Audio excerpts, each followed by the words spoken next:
Kia ora, good afternoon, one and all, and welcome into SENZ's live coverage of the White Ferns T20 series against England. Game number 2 from Saxton Oval in Nelson, where New Zealand looking to bounce back after going down by 27 runs in game number 1 in the city of Dunedin. Our coverage, thanks to SEZN, quality paint and colours, perfect for your summer projects. My name is Daniel McCarty. Wonderful to have your company over the next, 3-4 hours. I think we're on to about 4:30, provided there's no super overs. Let's hush those tones. But can't wait to see how New Zealand will respond against an English side who, in many, maybe not many ways, in a few ways, are ripe for the picking. Of course, England littered with world-class talent, but they won't be at full strength to the back end of the series with their IPL players returning for games number 4 and 5. New Zealand, on the other hand, welcome back Mealy Kerr and Sophie Devine, who are just huge cogs in this White Ferns outfit. New Zealand restricted England to 160 for 4 in game number 1 after sending them in. Heather Knight, what a player. 63 off 39 with 8 fours and a 6. 160 was always going to take some getting, but New Zealand got off to such a rollicking start in the chase, thanks to Susie Bates, the standing captain on the day. 65 off 51, but ultimately they fell away, were unable to kick on and fell short. It is a sunny day in Nelson. Play due to start on time. And shortly we'll head out to the middle. In fact, right now, here are the toss details courtesy of TVNZ. Right, who is year 9, 13 years old at Marble Boys. Pass the coin over to Soph and we'll get things started. Tails, please. Good start to the day, Soph. A toss win. What are you going to do first? We're going to have a bowl first today. And reasons for that? None really. I think it's going to be a pretty consistent wicket. It's not going to change too much, and I think probably not too sure what the past score is here, so we'll send them in. It has been a little while since there's been some cricket played here for the White Ferns. There has been some training camps though. What do you know about this ground? It's usually a beautiful ground. I think we know that the wicket is usually pretty flat, so bowlers are going to have to work extremely hard, and for batters it's about getting yourselves in and cashing in. We know it's a beautiful outfield as well, so fingers crossed we're not chasing too many. And it wasn't probably the ideal start to the series for your side, but there were some real positives to take out of it. What's been the discussion points, the reflections from that first game? Yeah, look, I think you're right. There were certainly positives. I think probably just through that middle phase with the bat, we got ourselves into a good position early on and then probably fell away and the run rate got too much for us. So we've spoken at length about how we're going to play their spin in particular. And with the ball, it's just about having our plans and really executing them well. And team changes, I'm sure there's a few today. Yeah, geez, you're putting me on here. Obviously, me and Mealy come back in, so Michaela and Hannah Rowe are missing out today. And we've had Bernadine Bezadenhout. Is she back well and back with the group? Yes, I knew I missed one. Yeah, Bernie's back in, which is great for the group, so she'll be up top with Batesy in the bat. Wonderful. Thanks for your time, so best of luck. Heather, I'll bring you in. Another toss loss. How do you feel about that today? Not too bad. I was going to bowl as well. Obviously don't know how the surface, haven't played it before. But yeah, we're going to have to assess like we did the other day. I thought we assessed really brilliantly, played the game that was in front of us and put on a really good total. So hopefully for more of the same today. And is it fair to say you were pretty happy with the first game of the series for your side? A lot of good stuff going on.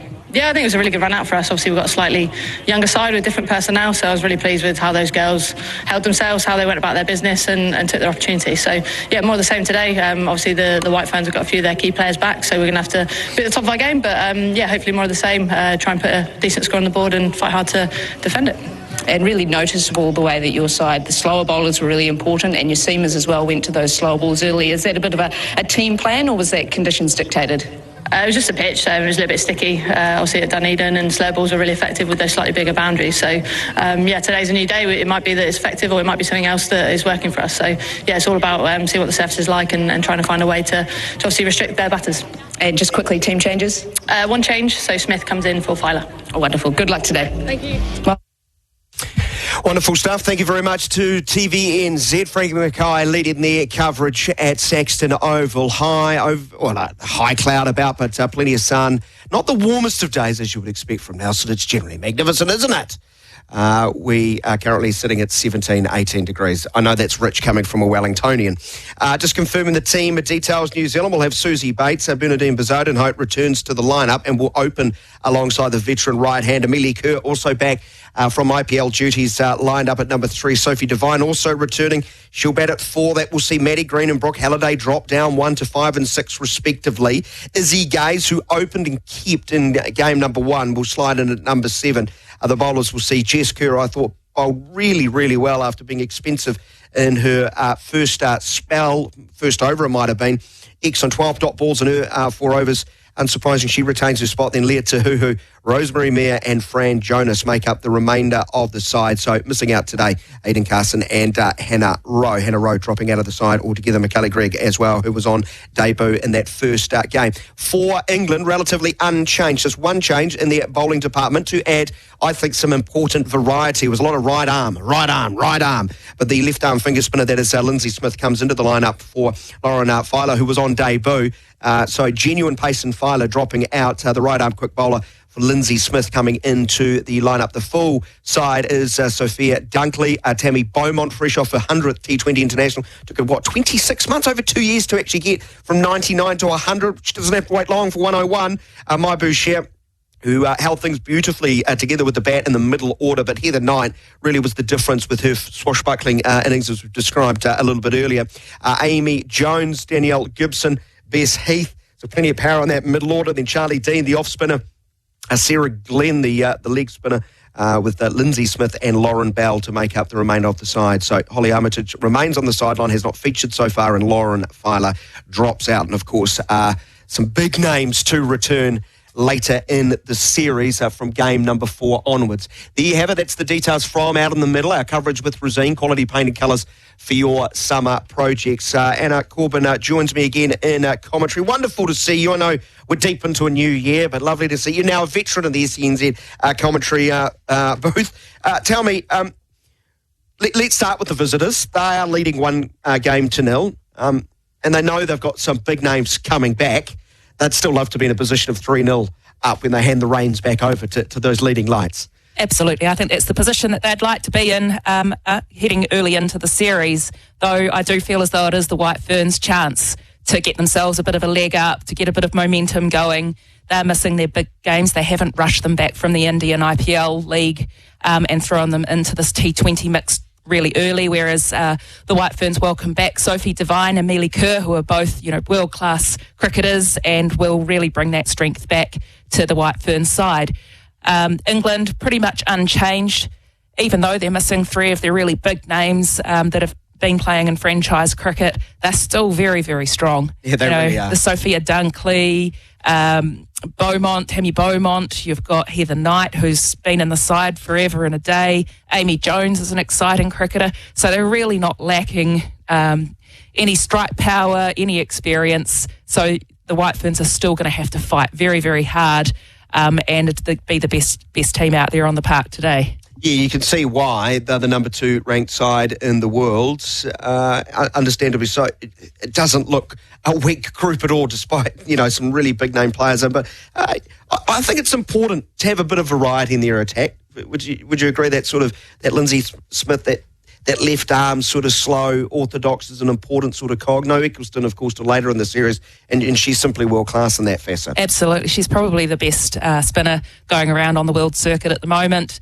And she's not in the group. So, Lindsay Smith, she's going to get her chance today. And I think England may have come off the park after the Dunedin match and reflected a bit and gone, hey, we didn't really have a lot of variety to work from. And maybe that's some feedback that Heather's walked off the park with. Heather Knight has probably come off the field a little bit and gone, it was same when I was doing my bowling changes. And so Lindsay Smith coming into the side today brings that left arm, slightly different angles. And it'll be interesting to see how she goes. Yeah, it's just like the men's game, the slower bowlers in T20 cricket, this is right up your alley, being the fine former off-spinner that you were. So important. Sophie Eccleston is the number 1 ranked T20 women's international bowler. And Glenn, who was fantastic, conceding just 17 runs off her 4 overs. I think she's ranked number 4. New Zealand have to find a way to not only make the most of the power play, which they did in game number 1, but be able to maintain that scoring rate through those middle overs where at times they probably felt they were a little bit lost. Yeah, and I think it's about minimising the number of dot balls in that middle spell. You can't hold up the strike. You've got to find end and bring soft hands into the game. I think T20, you can fall into that trap of trying to innovate and try and access areas of the park that aren't protected with fielders, or trying to bash it and get it past the inner circle and out to the boundary rope. I think, T20 sometimes lacks that beauty of soft hands and sort of just dropping it into the space between you as the batter and the space between you and the fielder. So I'd love to see a bit more of that and just sort of working some of those really consistent bowlers around a bit more. Interesting thoughts of the captain, why she's won the toss and decided to bowl. Not really a reason.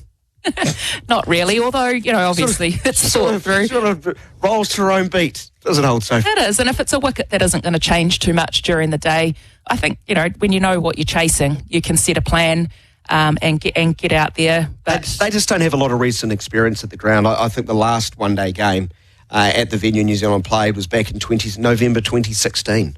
Right, I mean, that's a big gap of time, but it's so good to see, women's cricket getting out there into the regions, and Marlborough is such a lovely place. The weather's, pretty consistent, I think, and it's really good rather than just sort of honkering down in the main centres. A lovely thing to be out there in the regions and inspiring kids and getting them along on a sort of school day today, yep.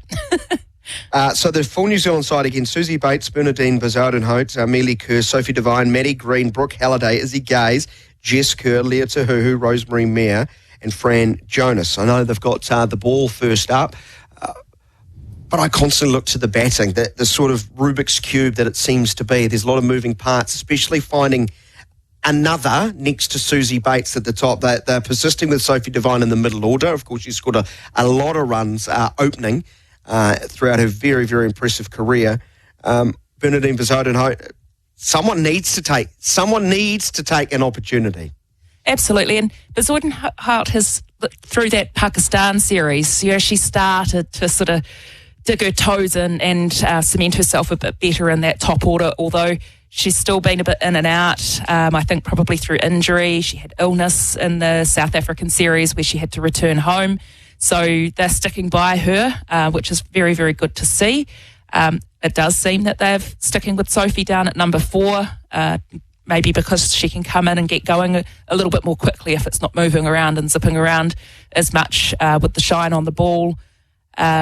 We've got Amelie Kerr back. So there is a lot of experience in the White Ferns, and I know there's been a lot of focus on trying to build more depth in the next tier of cricketers too. There's been a lot of cricket this season with our own Super Smash. There's introduction back of a North versus South T20 series, and also a New Zealand A team has just been up against an England A team. So there's a lot of work going on with New Zealand cricket to bolster the depth so that people can interchange in and out of that order more smoothly. You happy with that bowling lineup they've got today? Yeah, I mean, Hannah Rowe is missing out, and I presume that's because both Sophie and Mealy coming back will bowl their complemented overs. Certainly Mealy will, but Sophie will chime in at least with a couple of overs of her miserly pace. So someone's got to miss out, really, don't they? And I don't think you can, in this format of the game, take away too much of those slower bowlers. But the leaning, as I am in our chair in our commentary position, they're leaning the batting side. Yes. Just looking to have a little bit more depth and insurance on that front. My name is Daniel McCarty, alongside former White Fern Anna Corbin, bringing you live coverage of game number 2 of 5 T20 Internationals. England winning number 1. Can New Zealand level the series in Nelson? We're going to find out in about 10 minutes' time when play starts. Time for our PGG Wrights and Turf pitch report. Thanks to the wonderful team at PGG Wrights and Turf, New Zealand's turf industry experts, and things looking very nice underfoot for the two sides. You heard both Sophie Devine, who won the toss and decided to have a bowl, and the English captain here tonight, also indicating she would have had a bowl and expecting it to be a very good surface and for it not to change over the course of the day. That is what you want to see. Hard and fast, a lovely colour to it, sort of a light brown look. Good grass covering, but I don't think there's going to be much in it for the seamers, and it looks like a good day to be batting. The question is, how many do you need? And I think that's looming very large in the mind of both these two players, and hence why the two captains decided, we'll have a bowl first. As I mentioned to Anna a little bit earlier, hard for New Zealand to really feel comfortable about knowing what's a good score on the surface. They haven't played a T20 International in Nelson at Saxton Oval since late 2016 from memory, when they defended a very, very low total. against Pakistan, if I'm not mistaken. New Zealand scored just over 100 and found a way to win. So underneath, as far as the 22 yards, looking excellent. Your pitch report, thanks to PGG Rights and Turf, New Zealand's turf industry experts. Anna Corbin, really interested to get your thoughts and some comments that the New Zealand captain Sophie Devine has made in recent days in the lead up to this series. Of course, New Zealand's performances at the T20 World Cups, I think it's 3 straight group stage exits. Remember, we made the finals of the first 2 in the late noughties. New Zealand seemed to be going backwards in comparison to some nations, and Sophie Devine was asked when she spoke to Cricinfo about the depth coming through in New Zealand cricket, and she spoke and said, and I'm quoting her directly, being brutally honest, there's not much depth coming through, and that's where we've got to be realistic as a country. We don't have millions of people that are playing cricket, although there's been every intention to try and attract players. It's similar to the men. We're a small group, a small country, and we've got to make the most of what we've got going. We've got a great domestic setup in terms of teams and the amount of games played, and I guess I've been lucky enough to have seen Australian cricket for a number of years, both involved and also from the outside, and see the work that's been put into their domestic setup. That is what has laid the platform for them to be so successful over the last 10, 15 years. The development of the professionalism of the game and the domestic setup. We're still fair way off that. It's quite a damning critique. Is it helpful? Yeah, it's an interesting one to discuss, and you throw me in the pit. But welcome back. most probably not. I mean, as the leader of your White Ferns group, to be a little bit damning about the depth that's coming through and the infrastructure that supports the development of women's cricket. Maybe that's it's a bit damning and that sort of. I know there is a lot of effort going on in the women's scene, and it's only been in recent years that there's been more funding available in order to direct extra effort into the women's game. And this season alone, we've got the Super Smash now. It's free to air on TV. There's more and more people watching it all the time. They're following the men around the T20 circuit and playing double headers and getting support from the men's groups and that sort of thing too. But beyond that, there's been a North-South T20 series this year, which was held not only a few weeks ago back in Napier. The best of each island and those associations around the country, bring the best of that domestic competition together to play against each other. So you agree with the sentiment of what she's saying, but maybe that's done with the doors closed and actually to the power brokers at New Zealand Cricket, that maybe the message is not what some of these younger players need to hear in a public forum.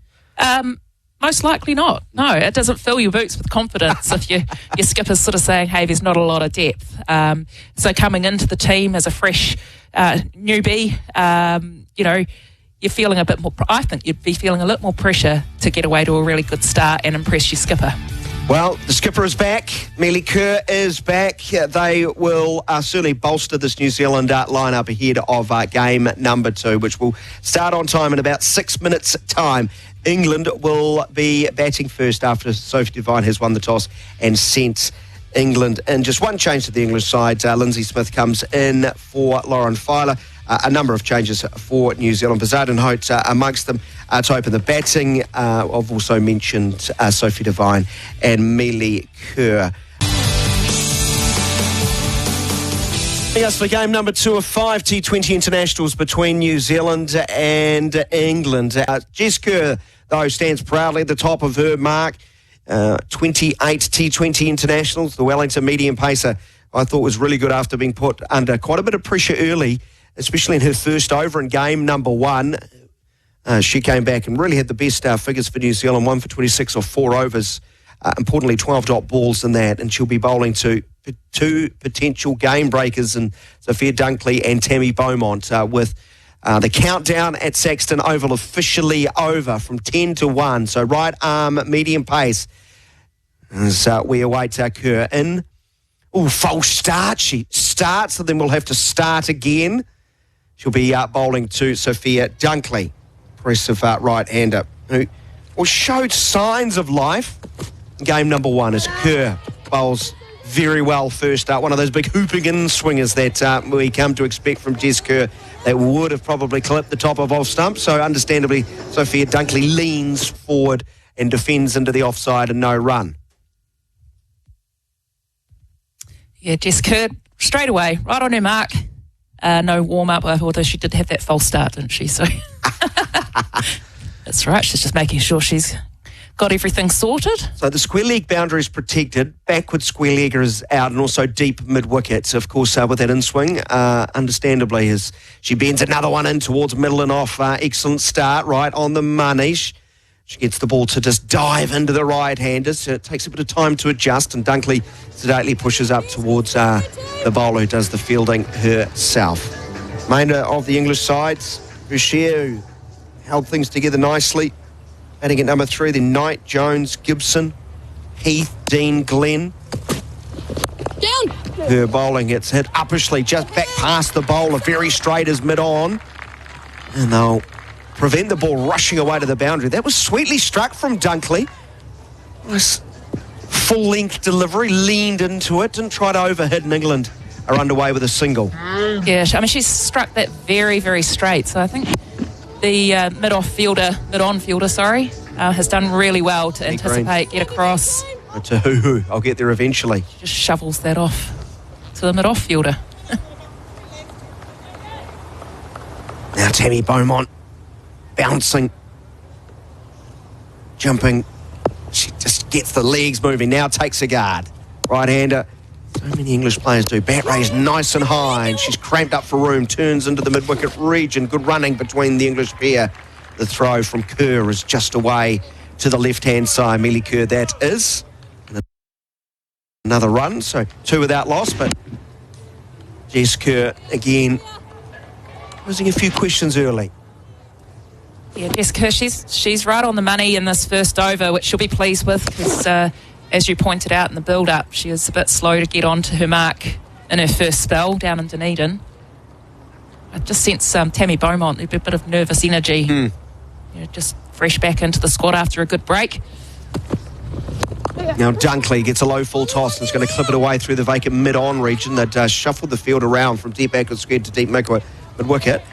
Push the square leg out to the mid-wicket region, and mid-on backers to Hoo-Hoo, and a single will see England a 3 without loss into the first over. A couple of dots and then 3 singles. How long did you say it was for Beaumont? It was 26 months. She had to wait to get from match 99 to 100. She's on strike and she drives nicely, but can't beat the field. Excellent first over for Jess Kerr, and New Zealand just 3 runs off it. England sent in a 3 without loss. Get so much more with a great garage door from Garage Auckland. 10 years warranty, real security. Garage Auckland. Quality, real durability, servicing you since 62. Get so much more with a great garage door from Garage Auckland. England are 3 without loss after the first over at Saxton Oval. Lovely day, 18, 19 degrees. And Sophie Devine back in the side to skip with the team. And I like this ball in hand early. I think she's been quite reticent to use herself in recent times. Okay, dodgy knee and all probably has contributed to that. It bowls at a lively pace and can move it away from the right-hander. Should be a nice compliment to Kerr. Should be bowling to Dunkley with a slip in. And it's clipped up officially to mid-wicket and taken. Oh, disappointed as Dunkley was not anywhere near to the pitch and just clipped it up officially. And New Zealand, I think Mazzano got her hands underneath it. And New Zealand had the perfect start, an early breakthrough, 3 for the loss of 1. Dunkley hanging around, wondering, has that carried? I'm afraid it has. Ta-ta, bye-bye now.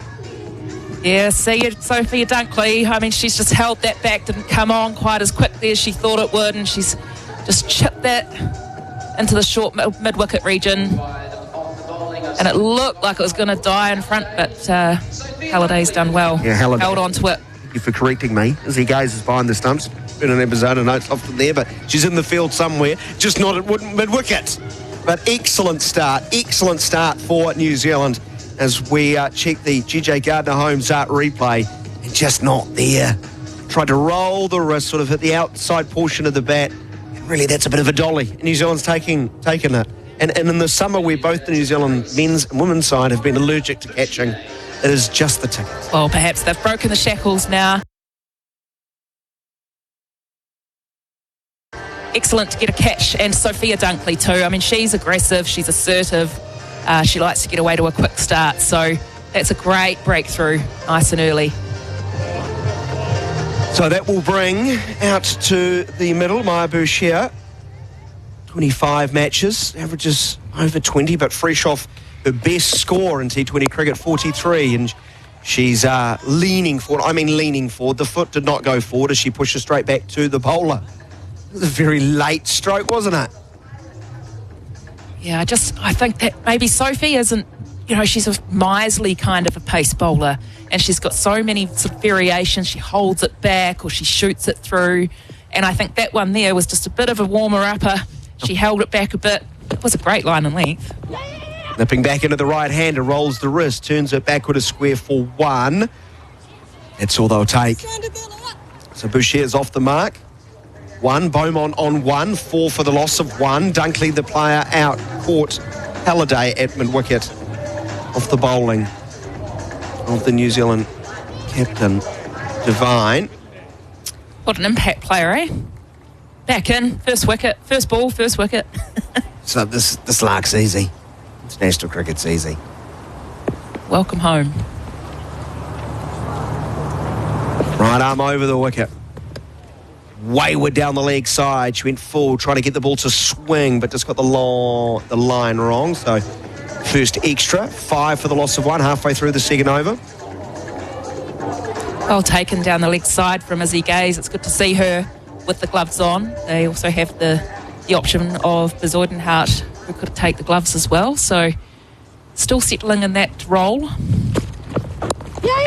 Back of a length, and Beaumont just waits and then punches forward of square on the onside. 1 run, the throw comes in and nearly collects the batter. Has to dive out of the way at the very last. Bouchier's looking around going, hey, what have I done? Single taken, 6 for the loss of 1. Just stuck in her hand a bit, didn't it? There was no intent, surely. No, not at all. None of the New Zealanders would never do anything of the sort. Probably hoping the cameras didn't catch hold of that one. I remember a one-day series in Australia. It was part of those tri-series. Mark Greatbatch was fizzing them back to the head of the bowler. I'm sure it was all coincidental. Into the legs once more from Devine. Just getting a liner on a touch, if I'm being hypercritical. Work down towards fine leg. A single will see Bouchier join Beaumont on 2, and it's 7 for the loss of 1. 1 ball remaining in the second over. Excellent stuff so far. I don't think there's anything wrong whizzing the ball in past the batsman. Let them know you're there. Keep them busy.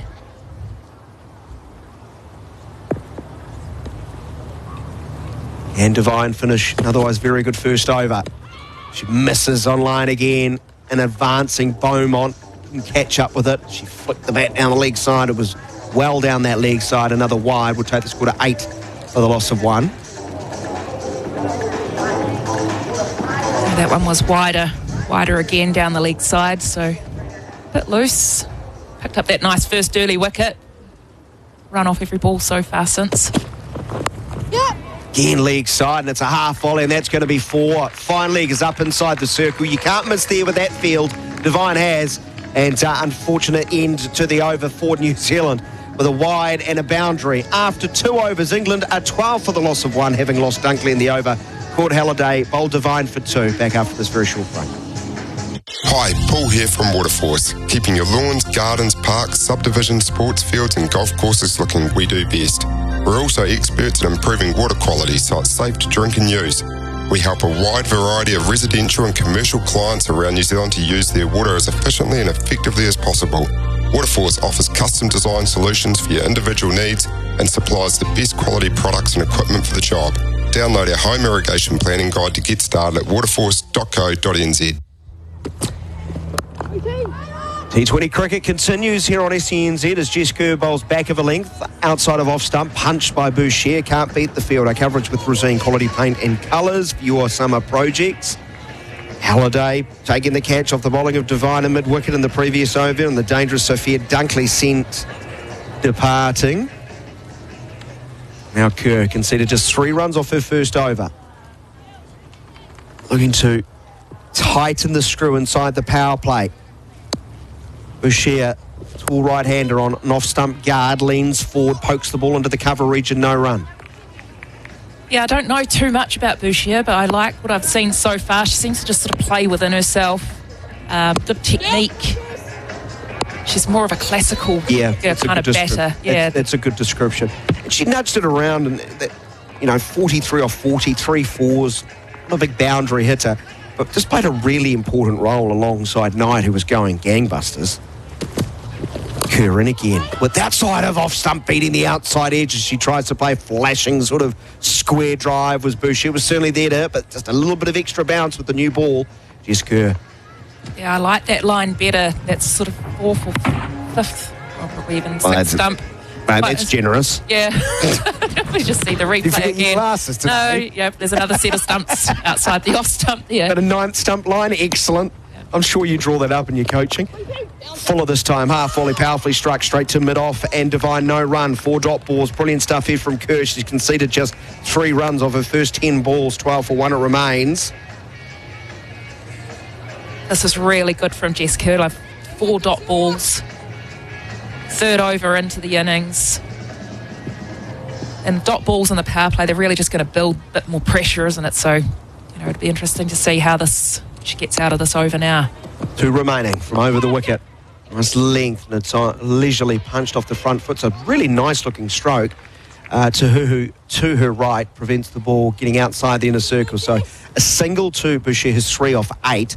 Beaumont is 6 off 4, 13 for the loss of 1. Mahan always skips a beat, and TV brings up a replay of the keeper standing up, and you're like, oh dear, have I missed an absolute nick? No, that play and miss clear, maybe 2 or 3 inches between bat and ball as we checked in on the GJ Gardner Holmes replay. 13 for 1, Kerr. Just to single this over. Working on the ball. It's going to change her field. She's going to bring square leg in side the circle, just behind square. Short fire leg as well. Those protecting the boundary on the onside at deep mid-wicket and long on. Wait on is the call from Beaumont as she clips the ball quite nicely, but straight to extra cover. The end of it, excellent over from Kerr, conceding just 1 run. New Zealand on top early. England sent in a 13 for 1 after 3 overs. Stay in the fence, she says. Stay in the fence and it would look so much better. But you have to admit, you're not sure where to start. Are you putting off your painting or staining project because you're not sure how to do it? Ask at your local Resene colour shop for all the help you need on the best stain, paint, prep and painting techniques so you can get your DIY to-do list done. It's time to get decorating this summer with Resene. Our coverage with Resene, quality paint and colours, perfect for your summer projects. Will be Leah Tahu into the attack. So Devine 1 over, conceding just 9 runs. Kerr's bowled 2, conceding just 4 runs in those 2 overs combined. And after 3 overs, New Zealand have a good foothold of this game, 13 for 1. Yeah, it's a bit of a critical moment in the innings, I think. Slow start from England, 1 down. Tahu starts, good delivery just on that 4th stump line, Anna. And pushed from the front foot into the cover region. There's no run. I have missed you. Anna Corbin, the best, turned up with food for me today. She knows what I'm like. I like food. It's very kind of you, wasn't it? It is. Always looking out for you. You are utter team player. Tahu. Okay, so the New Zealand bowler's in again from over the wicket, goes full and using the pace, trying to drop kick the ball over mid-wicket, drags it onside, backward is square down towards Maddie Green in the deep for a single. Is Boucher, who's 4 off 10, and she just looks a little bit frustrated at the moment. She's picked out the field a few times. That one was probably there to play that stroke. Maybe just got onto a fraction quick. Something I think Tahuhu's done really well, which is really cool, is if she's been the opening bowler for New Zealand for such a long time and she's adjusted so well to a different role. I know it's only the second over at that end, but... And again, nice stroke from Beaumont. She does flick it up. Backward a square. Long chase for Green. Stumbles as she got to the ball, so cannot stop a second run being taken. In fact, if she did field it cleanly, I still think they get home quite comfortably. Beaumont goes to 8. It's 16 for the loss of 1. We're halfway through the fourth over, so that run rate is 4.57. If anything, New Zealand maybe have just missed 1 or 2 times leg stump. Yeah, you know, just in the previous overs, just her outside the off stump. So... In leg side, that will be worked backward a square. Devine sets off after it. Might have to concede the ball to Green. Indeed, she does. And the English pair were back comfortably for 2. Looked up, thought of a third, decided against. 18 for the loss of 1. Beaumont 10 off 7. They need to adjust their line a bit. The bowlers at this end at the moment, Devine and Tahuhu, they've just been too straight. But if they take a leaf out of Jess Kerr's book, she's bowling outside off, full for 5th stump. And again from the Nelson end, and dancing down the wicket and blazing a beautiful stroke wide of mid-on is Beaumont. She moves to 14 off 8. That is a sweet strike. Getting to the pitch, carving the ball away, 22 for 1. Yeah, lovely shot. Again, too straight from Tahuhu. And Beaumont said, hey, if you're going to put the ball there, you haven't got any protection out there, I'm just going to clip that over the top. It rolls away into the Toblerone. Yeah, comfortably over the inner circle. Not a high degree of risk. Beaumont getting into work, 14 off 8. Here's more joy. Half volley into the pads. Punished. Back-to-back boundaries. And the good start for New Zealand unravelling somewhat. They've conceded 13 off that over, doubling England's score. And after 4, the English are 26 for the loss of 1. Are you investing in advertising and not getting the results you need? Add digital billboards to your marketing mix for cost-effective, aspiring advertising with Vast Billboards. Visualize your brand up in lights 24/7, bold and bright. If you thought advertising on a digital billboard was too costly, think again. The Vast team can have your business live within a day on a billboard that suits your geographic or audience needs. For advertising, think big, think vast. Vastbillboards.co.nz. SENZ T20 International between New Zealand and England with Rosine, the Paint Kiwis Trust. I thought you were going a little bit early. This is a critical stage in the game in the 4th over. I bow down to your knowledge, Anna Corbin. You just feel like the pressure has been relieved. It has. I just think, it's only 20 overs, right? Yeah. So you can have a critical moment in the 3rd. You just got to dig your toes in and make them pay. Rosemary Mayer, right arm over the wicket. Medium pacer starts, bang on the money, outside of off stump, nipping away a touch. Slicing the drive was Bouchier. But that's the other thing. Bouchier's 4 off 11. She's in her head a little bit here. Don't drift into the pads. No half volleys on leg stump. If she comes down the wicket and plays a shot like Beaumont did, previous boundary, to her, you just go, okay, well played. Yeah, make the batter change their game. So really plug down on Bouchier here. Bowls mid-crease, back of a length, hit powerfully into the cover region. Good fielding, the throw is in time, is it? They'll have to go upstairs. Umpire Kanan Jagannathan was very slow to react. Third umpire, really slick work. Really slick work in the inner circle. Move to your best side on angle, please. Diving away to her left, picking the ball up, fizzing it in next to the stumps. No, I think she's home. Just take that back for me. She is going to be home. And roll it forward. Thank you. The bat's grounded there. Ready to make my decision for the screen.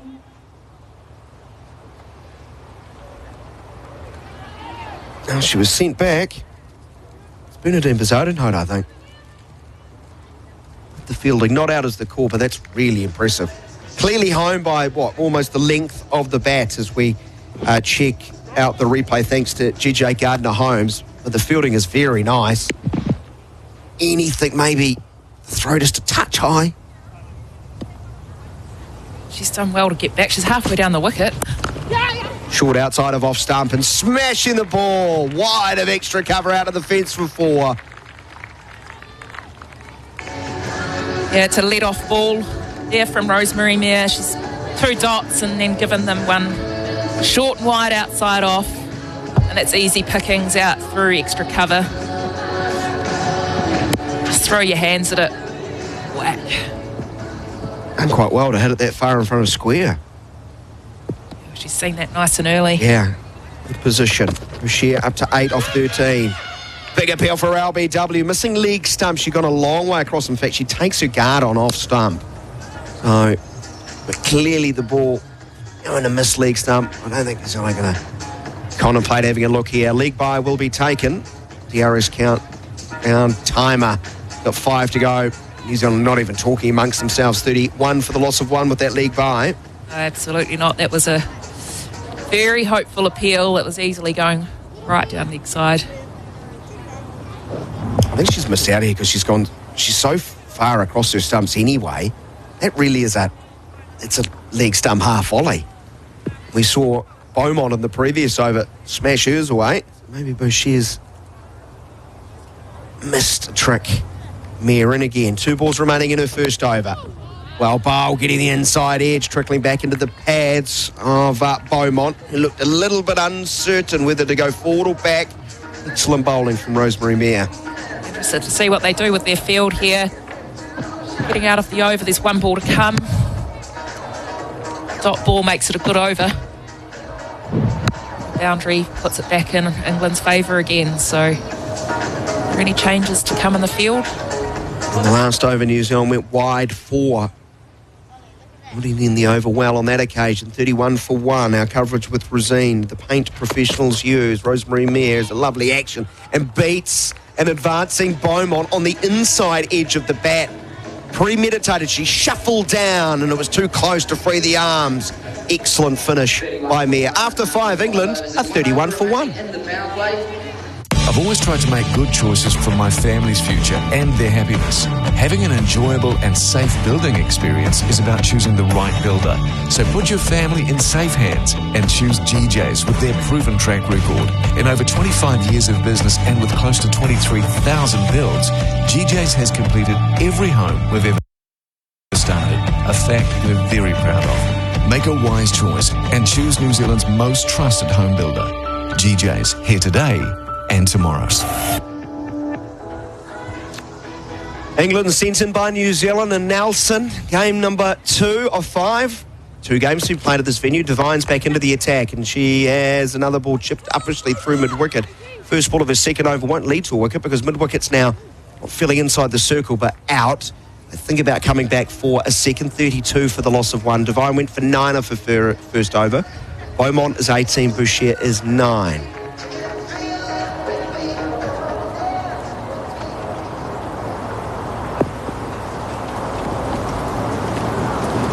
Devine, right arm over the wicket.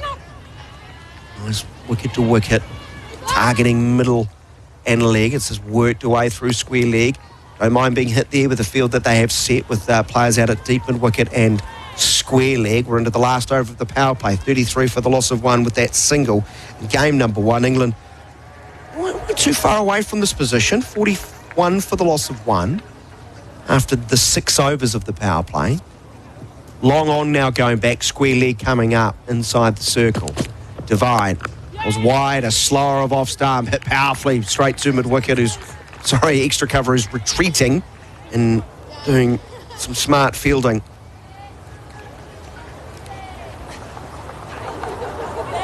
They're going down off their feet a lot in the field at the moment.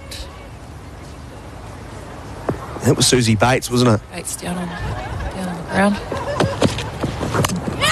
Divide. Oh, what a delivery that is. Perfect line, perfect length, maybe a hint of movement back inside, past the inside edge of Beaumont, and it hits the timber right at the top. That's a fantastic delivery. She just held that back a bit, hit top of middle. I just sensed before that, Beaumont, she's just beginning to get a bit busy, a bit itchy. She's moving around in her crease and she's just let that one sneak through as she's tried to work it into the onside. Missed it completely. And New Zealand being rewarded for what has been a a very good start, Anna. You take out maybe the Tuhu over, which went for 13. I've been pretty demanding with their lines and lengths. If anything, maybe just a little straight at times. But hey, you know, if we said 34 for 2 after almost 6 overs, you'd say against world number 2 T20, you'd take that. Well, Heather Knight arrives. 109 matches to her name, over 1,800 runs.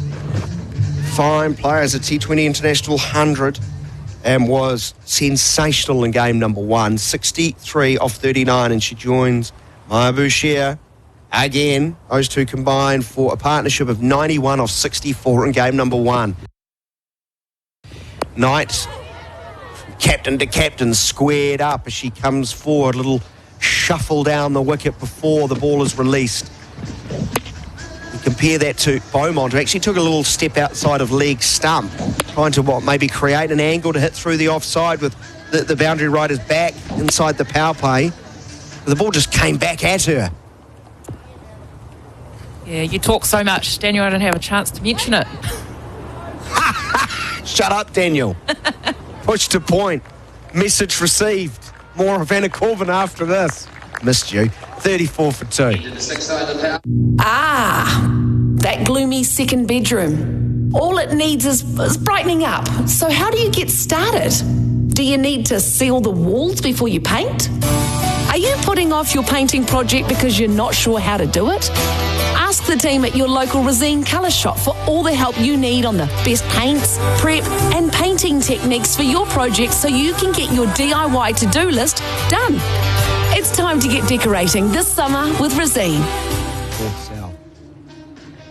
34 for the loss of 2. Boucher's 10, Knight yet to score. Fran Jonas into the attack for the first time. The power play is over. I was going to mention only pace so far in the White Ferns bowling innings. So Jonas coming in now with their left arm, orthodox. Granny Jonas from around the wicket, spearing the ball back in towards off stump. Boucher pushes into the covers, no run. Jonas is another time. She'll mix up her pace. She bowls an effective arm ball, enticing the batter. Awkward sort of release point though. It's almost bowls from behind her head, width outside of off stump, cut away into the gap, but the cover boundary is protected by Rosemary Mayer, who then spares the ball well over the keeper's head. 35 for 2. So Jonas, she holds the ball deep in her hand and then she pulls it up from over behind her ears. Yeah, so it's difficult to read. It'd be hard to pick up on it, I guess. Yeah. It's not sort of a standard release port. So when the batter's looking at the side of the hand coming in, not the seam of the ball. Starts very straight approach, then gets very side on, slings it slower this time. Again, outside of off stump, leaning back is Knight, pushing the ball away through the cover region to get off the mark. It's 36 for the loss of 2. We're into the 7th over. Our coverage with SEZN, the paint professionals use. 5.54 is the current run rate. Hit uppishly, wide of mid-on, nicely struck into a gap. Can they get 2? Ball is to the bowler. That's good fielding. Excellent from Kerr, Mealy Kerr, quickly around to her left, 37 for 2. Yeah, the first we've seen really of Mealy Kerr. She's out there on that boundary, deep mid-wicket. No taking her fielding ability on. Knight, the right-hander, dancing down the wicket, using all her hands as she was beaten in the flight, but she struck it sweetly. But the fielding from Bates is up to the task, diving away to her right-hand side, a dot ball. See that wicket sort of slowed England down a bit. They have to rebuild. Boucher's still 12 off 19. She will have to get a hurry on. You know, Knight's not going to be bothered. She cuts the ball away to backward point, sets off for a run, but Boucher says no. And New Zealand, excellent through 7 overs. England are struggling a little bit. They are 37 for the loss of 2 and just 3 runs off the 7th over. Hi, Paul here from Waterforce, keeping your lawns, gardens, parks, subdivisions, sports fields and golf courses looking green and lush is what we do best. We're also experts at improving water quality so it's safe to drink and use. We help a wide variety of residential and commercial clients around New Zealand to use their water as efficiently and effectively as possible. Waterforce offers custom design solutions for your individual needs and supplies the best quality products and equipment for the job. Download our home irrigation planning guide to get started at waterforce.co.nz. SENZ Live Cricket with Rosine, the Paint Kiwis Trust. Here's a scoop attempt that's going to balloon straight to point. Rosemary Mair gets Boucher. Boucher shakes her head. She will hate to see the review of this. It's utterly premeditated, but it's gone horribly, horribly wrong. She's trying to hit that over the keeper's head, not to point. Oh, Boucher, we just mentioned in the previous over that maybe she needs to get a bit of a rattle on, and she's entered into that over with a premeditated idea that's failed horribly. Little dolly catch up into the point region. And this good start is now a great start for New Zealand. 37 for the loss of 3 as Boucher trudges off 12 off 20 balls. I'm just going through the individual overs. 3, 9, 1, 13, 5, 3 and 3. Take out that 13, it's been excellent from the White Ferns. And you think back to game number 1, Anna, where there were, I think, 5 overs in that 10 plus. You know, they conceded 13, 14, 13, 11 and 18 runs off the 18th over in game number 1. So far, they've really been able to use one of your phrases, get out of overs without real damage. Yeah, it's so important to start and finish overs well. So when you're into an over, you've got to think about your field sets, really carefully. More difficult in the power play with the restrictions on boundary fielders. Amy Jones is in.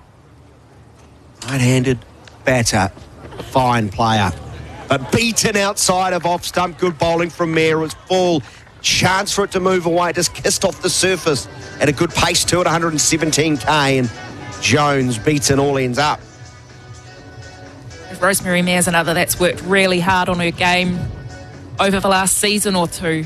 Really, she's worked hard on her bowling. She's slight in her sort of physical, stature? Yep, we'll go with that. I'm not questioning you again, boss. It's a nice looking drive, but won't quite beat the inner. Oh, it does. It slides under the hand of Bates. So we're going to get a single anyway, as Bates had to move to a left-hand side, so no harm done. But Jones is on one, Knight on one, and this is important. You've got 2 players just getting settled.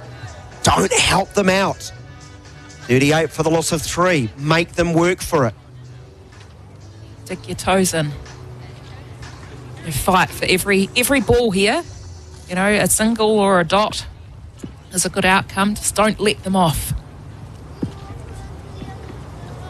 It's been good so far as Mair into his second over has 1 for 5. It goes past the outside edge of Knight, who was dancing down. The Knight looks a little bit sort of, by her standards, distressed. She's normally consummate cool and calm and elegance, but just trying to force the issue, striding down, pushing hard at the ball. Just again, a little bit of nibble off the seam. It's gone a long way, in fact, on the GJ Gardner-Holmes replay. It's excellent bowling. It's excellent from Rosemary Mair. Nice action. High angles into the right-hander, hits that pitch. Gets it to nibble away. She's in again. Right on the money once more and very calmly and with great respect. Knight deflects the ball to backward point for another run. Oh, another dot ball, rather. So now we're in that moment of the over that I'm coaching you on. It's the last ball of the over. It's been a good over. All right, coach. I'm going to run through a wall for you. Yeah. No, don't do that. Just bowl a Yorker or something. I wouldn't change anything. The last 2 have been excellent. Let's see if either Knight is capable of adjusting. If she is, fair play to her. 8 for 3. She comes down the wicket and powerfully swats the ball through cover, but only for a single. Nice work from Mair. 2 overs, 1 for 6. New Zealand have restricted England through 8 overs to 39 for the loss of 3. Get so much more with the great garage store from Garage Auckland. Every Aucklander deserves to have a strong, safe, secure Garrador Auckland garage door. From Wellsford to Waiuku, Garrador Auckland service the whole of Auckland, and with a 10-year warranty, they're hard to beat. GarrettOrAuckland.co.nz. Get so much more with the great garage door from Garrett Auckland. 8 overs in, New Zealand clearly on top at Saxton Oval. Our coverage with Rosine, quality paint and colours for your summer projects. Jonas to continue, the left arm finger spinner from around the wicket. Conceded just 3 runs off her first over. Hit high over long off by Knight. Getting underneath, but sailing it a long way on the back of the northerly breeze, it has to be said. Nice hitting. It's gone. I thought it went all the way. But Kim Cotton signals 4. What do I know? Umpire. Never wrong as Kim Cotton, although she's now going up.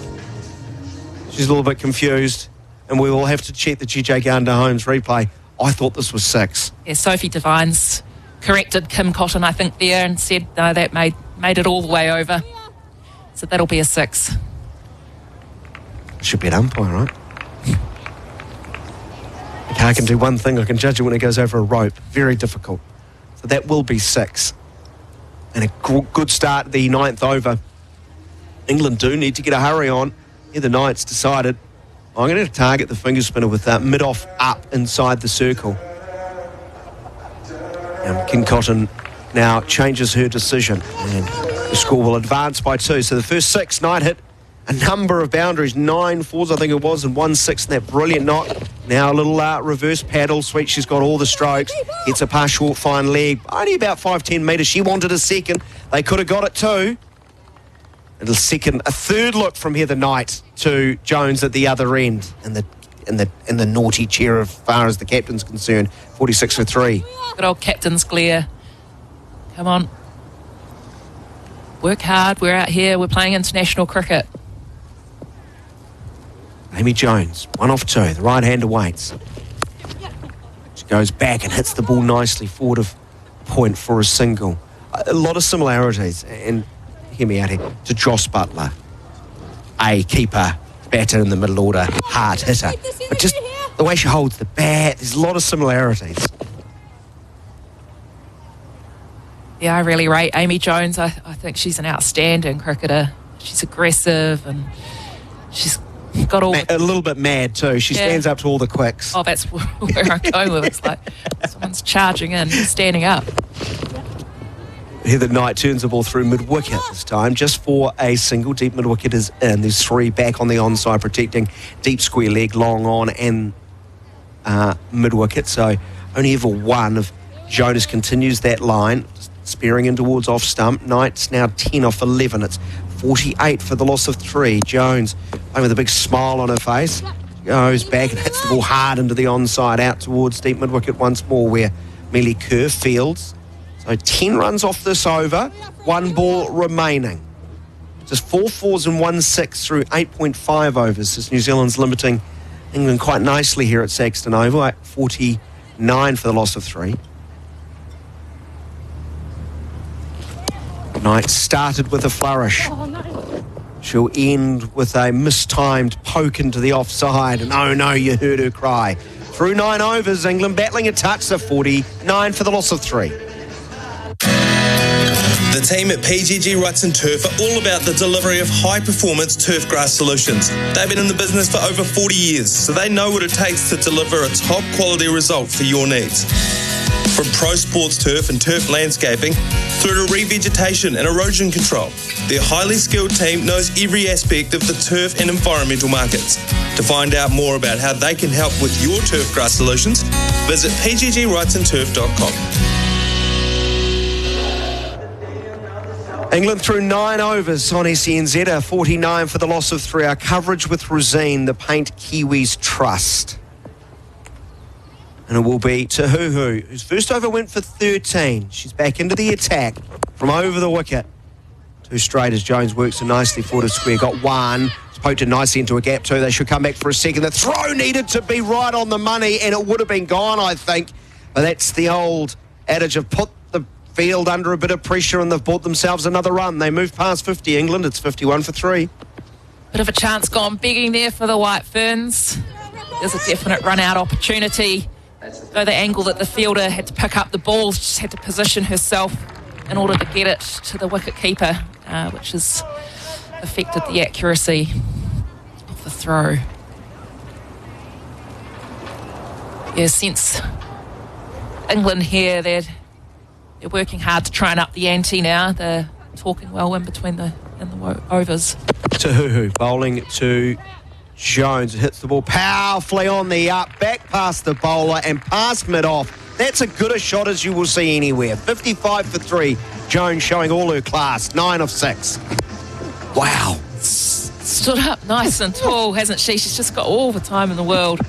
Stood up, she's punched that down the ground on the up. As easy as you like.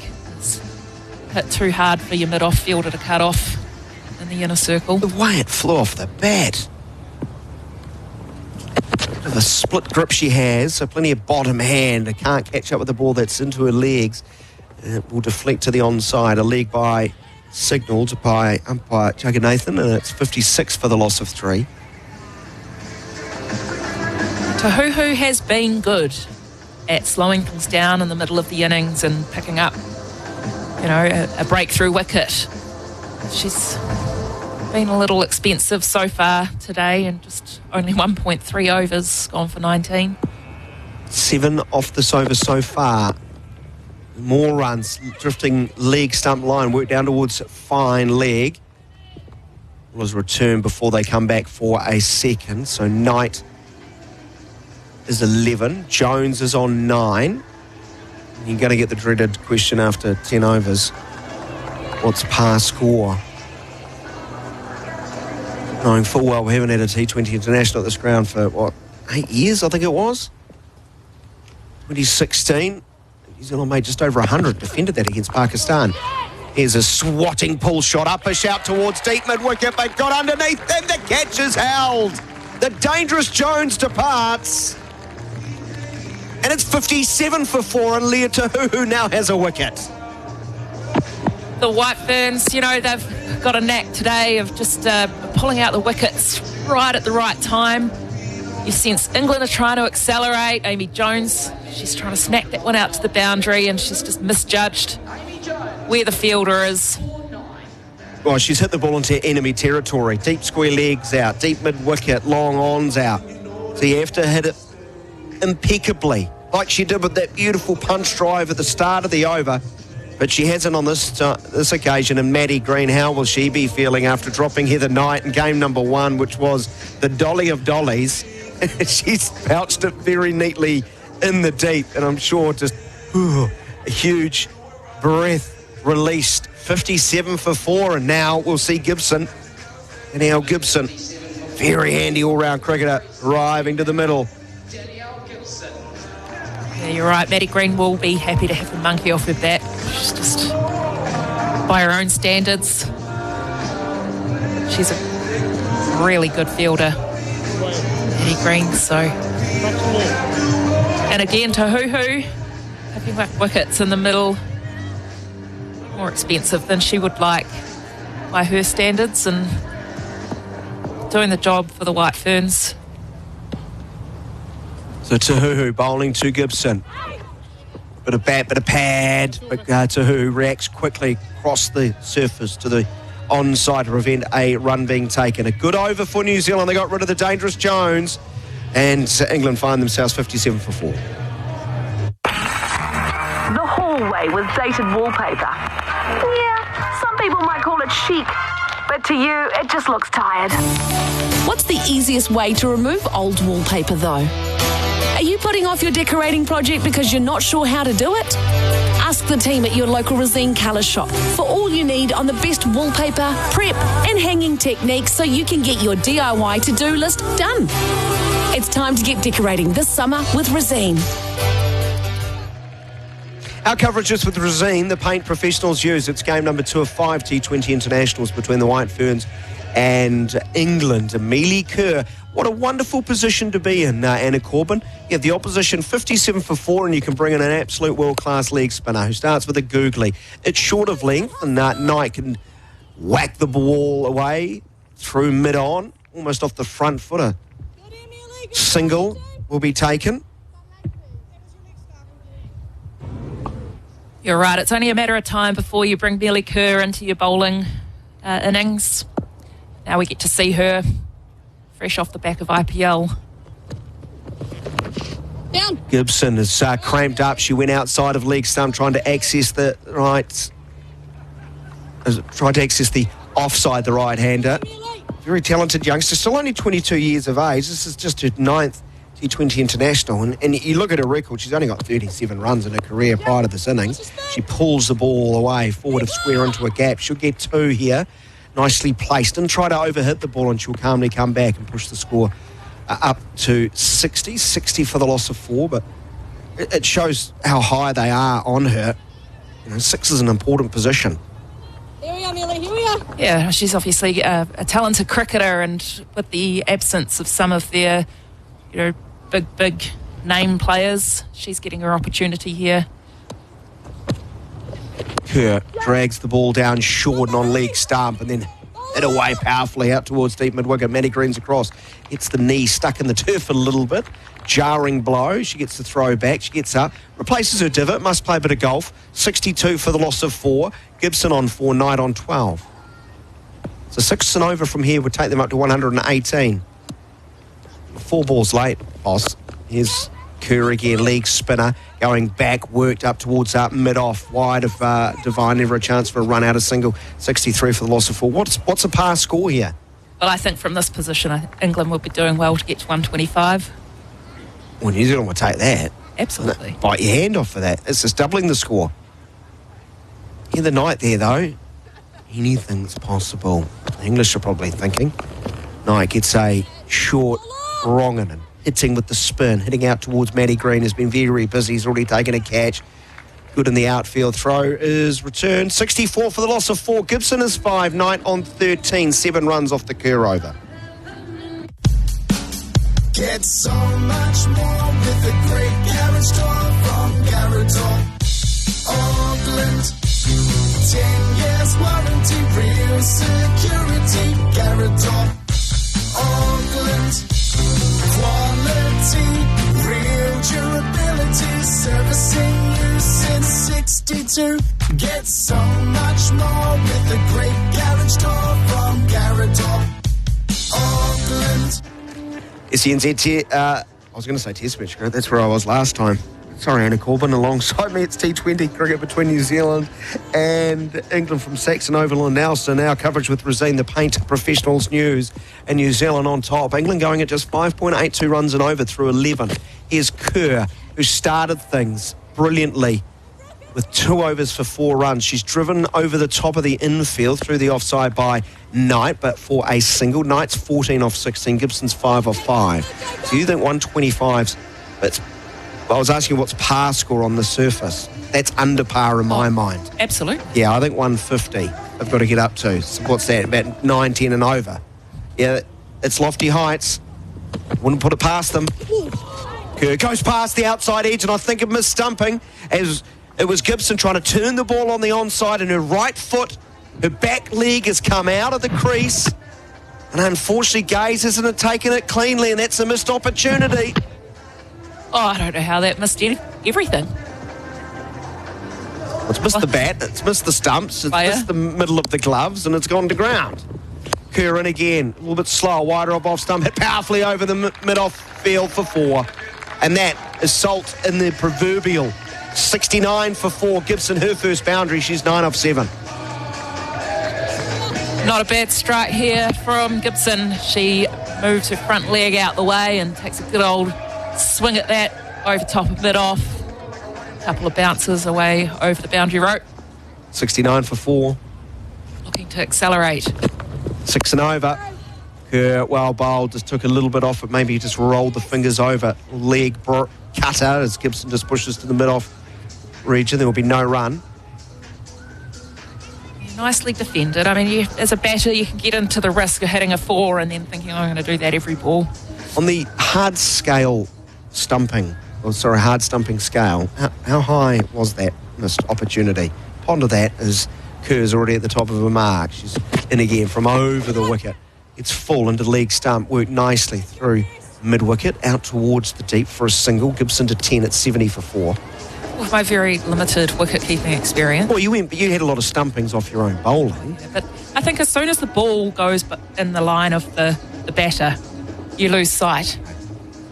Sticking up for the wicket-keeping fraternity. I wicket-kept a couple of weeks back. Oh, how was that? First time ever.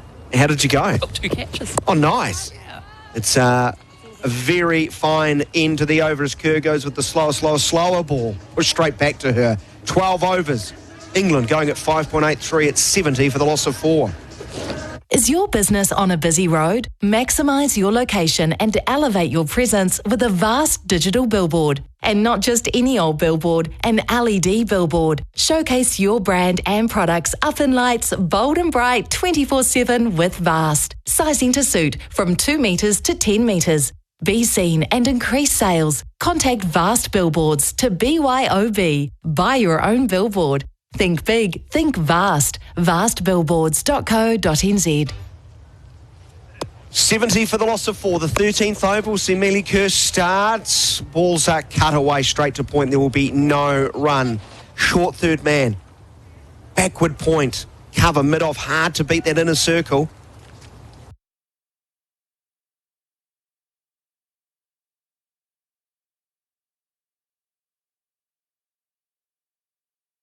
With a little bit of width. I'm sure Kerr will adjust. Full of flighted ball and powerfully hit away through extra cover. She didn't adjust. She stuck with that line and it was right in the slot and it's punished. Gibson can hit a hard ball. It's 14 to her name, 74 for 4. Yeah, we're seeing a great deal of power here from Gibson. When she gets the delivery, she's not afraid to sort of throw her hands through the ball and hit it hard.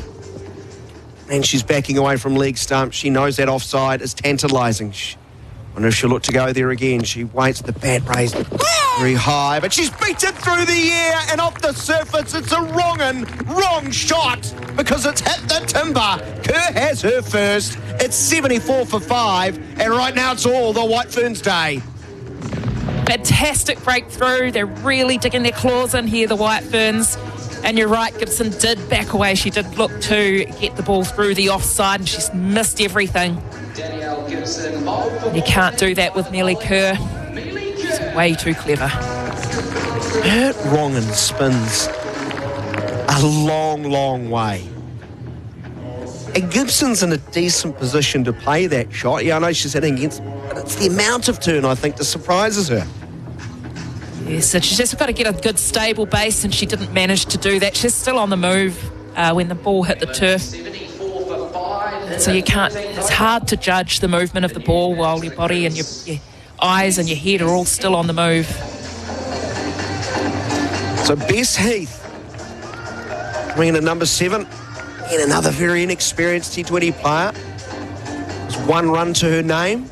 It's her 3rd match though, in fairness. And what an opportunity for her. Selfishly, she's got to be thinking, this is good for me. This is good for me. I'm in the side. It's about in the middle order. Resurrection job. She too is greeted with a googly. She too dances back, hits nicely forward of point for 1. They think about coming for a second to sign against 75 for the loss of 5 with that single. Let's get a replay on the GJ Gardner-Holmes. That's what? Spun from 6th, 7th stump? It's a whole nother set of stumps to the right, and it's come back and hit middle and off. And Kerr just nonchalantly wanders over to cover, receive that oration. Top spinner this time, worked away by Knight, forward of square on the onside for a single. 76 for the loss of 5, 1 ball remaining in this, the 13th over. Well, the role that Heather Knight has to play from this position is just critical for the England innings here. Heath on strike though, also a right-hander. Batting on off stump, pushes the ball into the gap at point for a single. She will retain the strike. Heath is on 2, Knight is 15. England travelling at 5.92 after 13 overs, 77 for 5. Our coverage with Rosine the Paint. Kiwis Trust continues after this. PGG Wrightson Turf has been breeding turfgrass seeds suitable for New Zealand racecourses for over 40 years. They focus on the delivery of high-performance turfgrass solutions. From seed and turf maintenance products to nutrition plans and agronomic advice, their driven team is equipped with the technical knowledge and market-leading products to help you achieve the best possible solution. To find out more about how they can help with your racecourse turf grass requirements, visit pggwrightsonturf.com. Our coverage with Rosine, the Paint Kiwis Trust. Sorry looking scorecard for England. Dunkley 2, Beaumont 19, Boucher 12, Jones 9, Gibson 14. The players who are out. And there's a big appeal for caught behind. New Zealand want a review because it's been turned down by umpire Jagannathan. He's unmoved. But the support from the New Zealand field was very vociferous and immediate. Izzy Gaze behind the stumps may have atoned review for that mis-stumping. The original decision is not out. I've checked the feet placement. It is a fair delivery. Can we move to front on, please? It is the voice of Eloise Sheridan, our third umpire. You watch Izzy Gaze go up in this replay. There is no bat and ball are close together. sign of bat hitting pad. That noise you may have detected in our effects mic would suggest it's bat. Clearly bat nowhere near the pad. She's sort of shuffled half back deep into the crease. There we have it on Ultra Edge. There's more than a scratch. Clear spike. Can we go back to Carnan on field? I'll ask you to change your decision to out. I'll let you know when you're on screen. And make your signal now. The umpire will have to overturn his decision, and New Zealand are right on top in Nelson. 77 for the loss of 6. Heath goes. Well caught from Gaze behind the wicket off the bowling of Jonas, left arm finger spinner. It's quite a full length to go back. Yeah, we could just see from the reaction from Izzy Gaze, she just went up straight away and she didn't even blink before she asked for the review. I think the umpire's probably standing downwind and the noise is carried away from him. But now England are in all sorts. And Heather Knight is the only shining light. I think she is at risk of running out of partners. Well, she has to get going here. I think she knows. For at least they're about 50 short of having something to bowl to. And how much can she... Oh, Charlie Dean's a good player. You can rely on her. But then you're into the bowlers. Is it now for Knight? Gosh, she's got to give it all she's got, I think. 15 off 18. She's been starved of the strike. That's the problem. Jonas to a third over. It's flicked the pad and will go very fine. Or she sets off for a run. Absolute shades of Izzy Gaze in the first game. She just wandered down the surface and then here the Knight roared at her saying, get back. There's a short, fine leg. She did. Only just. I think there was a run there. Do you? Yeah. I just think maybe the cage is a bit rattled and they're not wanting to lose their wickets. Jonas, and again, Dean comes down the wicket, one spinner to another. Works the ball through mid-on for a single to get off the mark. It's 78 for the loss of 6. Knight is 15 off 18. The wicket takers for New Zealand, Devine has 2 for 12. Tahuhu 1 for 20. Both have 2 overs available. Rosemary Mare's figures quite brilliant. 1 for 6 off 2 overs. She has 2 overs available. So too does Mealy Kerr, 1 for 14 off 2. Well, Fran Jonas, 1 for 14 halfway through her third over. Knight on 15. She tries a reverse sweep, sweeps from outside a leg stump, so it's very hard to get it fine. You want to attack that boundary backward of point. She's hit it in front of point and straight to the field, no run. It's premeditation from Knight. Jonas made it difficult for her. It's an inside edge onto the back pad and somehow it's trickled past leg stump. I don't think there's any chance for Gaze to take a catch here. If anything, it might have hit very low on her left leg. No chance there. I think what we're seeing here is Heather Knight's, even with all her experience, I think she's a bit unsure about what to do. Dean's going to work the ball into the mid-wicket region. Got 1. Knight got a single with the previous delivery, so 80 for the loss of 6. The end of 14 overs. And Jonas also very fine figures. 1 for 16 off at 3. New Zealand on top. Can they finish the innings? Stay with us. A I've always tried to make good choices for my family's future and their happiness. Having an enjoyable and safe building experience is about choosing the right builder. So put your family in safe hands and choose GJ's with their proven track record. In over 25 years of business and with close to 23,000 builds, GJ's has completed every home we've ever started, a fact we're very proud of. Make a wise choice and choose New Zealand's most trusted home builder. GJ's, here today and tomorrow. .nz.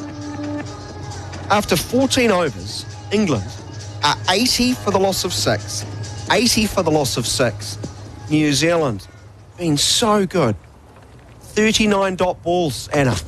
Rosemary Mayer into the attack, full Yorker, well bowled. Dean was advancing, got a thick inside edge, and I think it's going to trickle just outside the 30-metre circle. They could have come back for a second. They decide against 81 for the loss of 6. I like that from Dean. She just stands up tall, and she, you know, when you walk down the wicket. I'm coming at you. Yeah, here I come. Good bowling, though. Really good length. Hard to get any elevation. Lucky to get a single in the end. 81 for the loss of 6. And a Corbin. A swig of water. Thanks to our wonderful team at Open Country. Delivering you a summer of New Zealand's best cricket with the Black Caps. England would love a little drinks break right now, thanks to Open Country, to try and reassess what they're going to do. Knight, key player on strike, backs away, drives. Nice looking stroke, but Divine's out at long off. So it's only going to be a single here. So Knight's 17 off 21. Cricket's a fickle game, isn't it? What was she, 65 off 30 something? 63 off 39 balls the other day and looking like utterly imperious, hitting them, 720 degrees, both right and left-handed, it seemed. Here's Dean across her stumps. I thought she was going to unload with the big heave across the line. She just nicely nudges it through mid-wicket for a single. Dean is 4 off 5. It's 83 for the loss of 6. Yeah, Dean will know her role here, and I actually think it's Heather Knight that's a bit in her own head, a little bit. I like that straight down the ground shot. Previous over she was trying to innovate with a reverse sweep and ending up with nothing for it. But at least if you hit straight down the ground, you're picking up a single for your team. Again, excellent length from Mayer. Death bowling low, hard to get elevation, but it's struck away sweetly through mid-wicket. They'll come back for 2. Really good fielding from Maddie Green. Gets to it, dives, because it was very well hit. It just shows the illustration. A lot of fans like, just bowl a Yorker. Well, remember, you're trying to hit a tiny little part of the surface, and Dean is walking down, so it's a moving target, and she's only missed by an inch. Dean's able to get enough wood on it to see the ball threaten the boundary. That was Knight, in fact. Sorry, she's 19. There's a lovely inside-out shot over extra cover where there is no one fielding. It's got underneath it, so it will trickle towards the rope, and painfully for Heather Knight, it doesn't get there as 3 New Zealanders converge, and the throw will not be in time to prevent a third run being taken. 88 for the loss of 6. That is quality batsmanship. You see the sprightly Jess Kerrs chase that one down, followed by the 2 old girls. They look at each other and who's going to throw it. Well, unfortunately for Susie Bates, Jess Kerr started about 10 metres behind her. So there's a little bit of bragging rights for Jess Kerr in the team meeting at the end of the game. So 8 runs so far off this over. Dean coming down, hitting high through mid-wicket, into a gap, 1 bounce. Good fielding, Mealy Kerr around to her left. I'll come back for 2. And Dean looking to get on with things. Good over for England, 10 runs off it after 15, 90 for the loss of 6.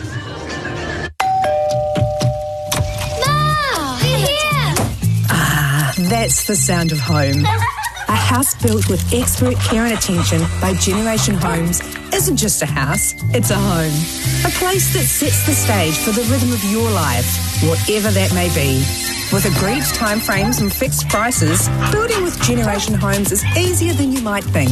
Visit generation.co.nz to start today. Generation Homes, making building easy. Well, New Zealand have given themselves a great opportunity to limit England well under a par score at Saxton Oval. Through 15 overs, 90 for the loss of 6. Mayer to continue her 4th and final over. Reverse sweep from Knight. Picks out backward point. There's no run. Game number 1, though, in the last 5 overs, England got 51 runs. If they get that, still 140. That's closer to par, might still be underneath.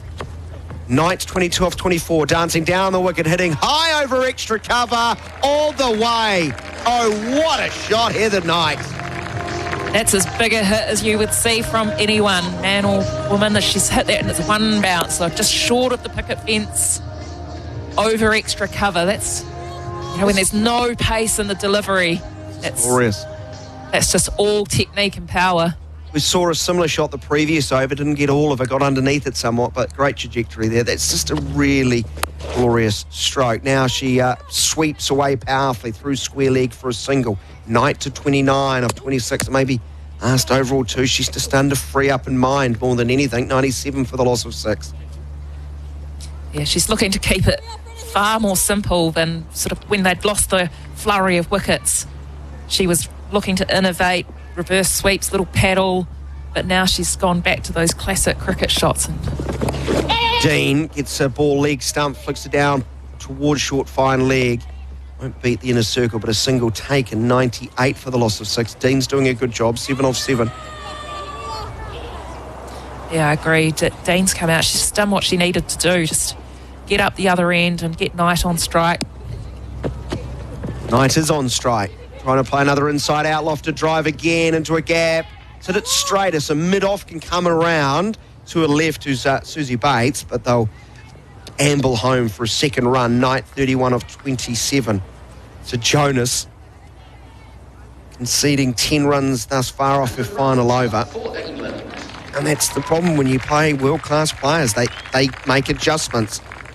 Knight's gone right. You're going to only have long off back and the offside. I'll use my twinkle toe. She comes down the wicket. That's well bowled, though, by Jonas. It was cricket through the air. The arm ball just came back in to the right-hander. She was cramped up. She pushed back to the bowler who finishes her allotment of 4 with pretty reasonable figures. What was that, 1 for 26 off 4? It's gone off screen. But at the end of the over, 4 overs remaining, England have reached 3 figures. It's 100 for the loss of 6. From the Richmond end, it's Millie Kerr. Good excitement from the ground announcer. I'm pretty sure it's Willie Nichols from New Zealand Cricket, doing a great job. Multifaceted player, talent. And obviously very excited that Millie Kerr's back into the attack. 1 for 14 off her 2 overs. 100 for the loss of 6, England. Ground announcer. I wouldn't give up my broadcasting role next to you. The ground announcer. Well, I don't want you to do that either, especially when you come bearing gifts. Here is Kerr, the leg spinner, 1 for 14, slow through the air, pitching on leg stump. It was an orthodox leg break, and Dean was very watchful. She just tucked it into the onside. Shares a laugh with Millie Kerr at the other end. So this is a good battle. Knight v Kerr. Knight 31 off 28. Just looked good through the offside the last couple of overs, hitting inside and out. It's a very slow ball right in the slot outside of off stump. Just inviting trouble, Millie Kerr, with that line more than anything, because there's no one back in the cover region. So Knight only needed to get a little bit of the bat to take it past the inner circle, hitting down to up. That's a boundary, 106, 105 for 6. Not sure that one was in the plans. No, close one. That's got away. Look through the air, spinning back in, rocking back, cutting straight to point. It will be a single on this occasion. So you've got this heavily laden offside field inside the circle on the offside. Short third man, backward point, cover, extra cover. You get it through there, all that territory is available to you. There's no one fielding out there. Kerr wants them to hit it there because she has such a big leg, a googly. She goes with the leg spinner, getting a thick outside edge was Dean, trying to work the ball to the onside from well outside of off stump. She gets a fortuitous couple to her name, 108 for the loss of 6. Now just a little bit of momentum with England. Yeah, cricket's a cruel game. It's a cruel outcome for a bowler. Thick outside edge, and there's nothing you can do about it. Just goes down on the scoreboard as 2. So 28 off the last 2.4 overs. Good bowling here from Kerr. Googly spinning back into the advancing Dean, who hits the ball powerfully back to the bowler, gets a right hand down. We said 10 and over with 5 to go would take them up to 140. They're on track for that, the way they've progressed so far in this final 5-over spell. Last ball of the over. Big breaking wrong and hitting hard through square leg with the turn. End of the rope for 4 by Dean. Dean's 14. Knight is 36. 112 for the loss of 6. 12 runs off the over. The 32 off the last 3, Anna Corbin. Well, it's all been about Charlie Dean, I think, coming in and doing her job perfectly. You know, she didn't muck around getting off the mark, and she has successfully ticked the strike over, given Heather Knight, you know, that confidence to get out of her head. And she's now accelerated to, you know, 36 off 30, where she wasn't even going at a run a ball before Charlie Dean came in. So 2 very good, experienced, smart cricketers out there in the middle for England.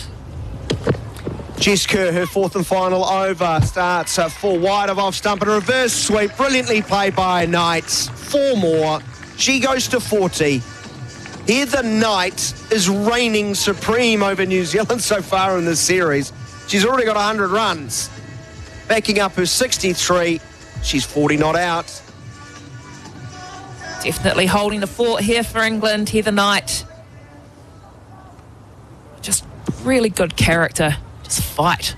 116 for the loss of 6. This partnership is worth 39 off 24. Is a low full toss on leg stump. Hit away powerfully, but straight out to her at deep square leg. A run. Take England to 117 for the loss of 6.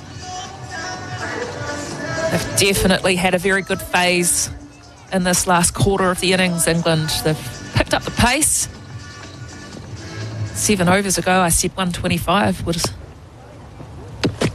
I thought you were being a touch optimistic. Here is Kerr again, full on leg stump, worked away backward as square. They've got 1, they'll hold at that. 118 for the loss of 6, halfway through the 18th over.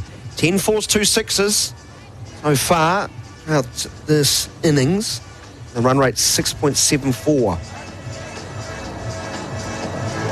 Who bowls after this? For Devine Tatuhu, Mere, all options as Jess Kerr is carved away through the onside by Knight, going to 42, but Jess Kerr, after conceding that first ball boundary, is adjusted. You take singles every ball at this stage of the innings. 2 balls remaining, none for 17. Her figures right now look excellent. She's determined to keep them in that bracket. Dean's on 15 on 12, comes dancing down the wicket, gets to the pitch, pokes it through mid-wicket for another single. 121 for the loss of 6. Dean to 16. In fact, 120 for 6. I gave them 1. That's really well bowled. I mean, she's still getting that hooping swing into the legs. There's nothing else the batters can really do with that line other than to just work it into the onside, which is well protected. She goes on the stumps. Here's a sweep, a top edge, balloons over short fine leg. Very fine short fine leg, it has to be said, and they'll come back for 2. Knight's invention, execution. She's 44. We'll be back the last couple of overs with Rosine, the Paint Kiwis Trust, after this. This is the finals. Epic clashes where every shot, every decision, and every second counts. Alley-oop, bang! Watch the Tasmania Jack Jumpers and Melbourne United as they fight for the title in the NBL Championship Series. Game 2 tips off tonight from 7:30pm. Don't miss a minute of the action. Watch live and free on ESPN via KO Freebies and on 10 Peach and 10 Play. Hungry Jacks NBL Finals. Every second matters. 122 for the loss of 6. 18 overs have been bowled. England were 77 for the loss of 6 when Bess Heath was out in the 14th over. As you would expect on the second-ranked side in the world, they bat deep. And when you've got one world-class player out there, you can still get into a contest. Rosemary Mayer starts right on the money, hits the stumps, is shuffling across her stumps. Dean was trying to scoop over the keeper. It went past the bat, into the stumps, And New Zealand have broken this dangerous partnership, 122 for 7. Yeah, right on the money here from Rosemary Mair. Too much invention there from the English batter. Looking to access an unprotected area of the field, and she misses. Mair hits. And Dean goes 16 off 14, 122 for the loss of 7. That partnership was worth 45 of just 30 balls. And they'll be thrilled to get rid of Dean. He was doing a really good job, just knocking the ball around, getting Heather Knight back on strike. Now you're into the bowlers. Sarah Glenn, fine leg spinner. He rushes out. Always like it when a batter runs out. She gets there, quickly takes a guard. She's ready to rock. There's no Marnus Labuschagne about her. Not a bit. I reckon that guy could be timed out every inning. Oh, the scratching around. She's ready to rock. Rosemary Mair, really good figures. 2 for 16 off 3.1 overs. Yorker, very well bowled, dug out. They'll steal a single, but that is excellent. That's been a feature of this last spell of hers. Bowling in the death overs. She's got that length bang on. Glenn gets a single. Really well executed. Yorker, right on the money, right on the stumps. Just checking out the GJ Gardner Holmes replay. Yeah, it's hit the inside edge and actually then squirted out and hit the back leg and trickled towards the stumps. You could say it was very close for Glenn. Yeah, well, she had really just had to dig that one out. It's 5. Not dangerously hazel. That movie Glenn Close was in. Here's a waist-high full toss that's slapped away with disdain, as it should be. Ball bowling. Good batting from Knight. 48 off 35, 127 for the loss of 7. Yeah, too easy for Heather Knight. Just a waist height, full toss, down leg, and she just helps it round behind backward square. Fatal Attraction. That was the movie. Bunny Boiler. Surely you've seen that one. 127 for 7. Here's a slower ball, length ball, dancing down and meeting the ball and hitting powerfully, but straight is Knight.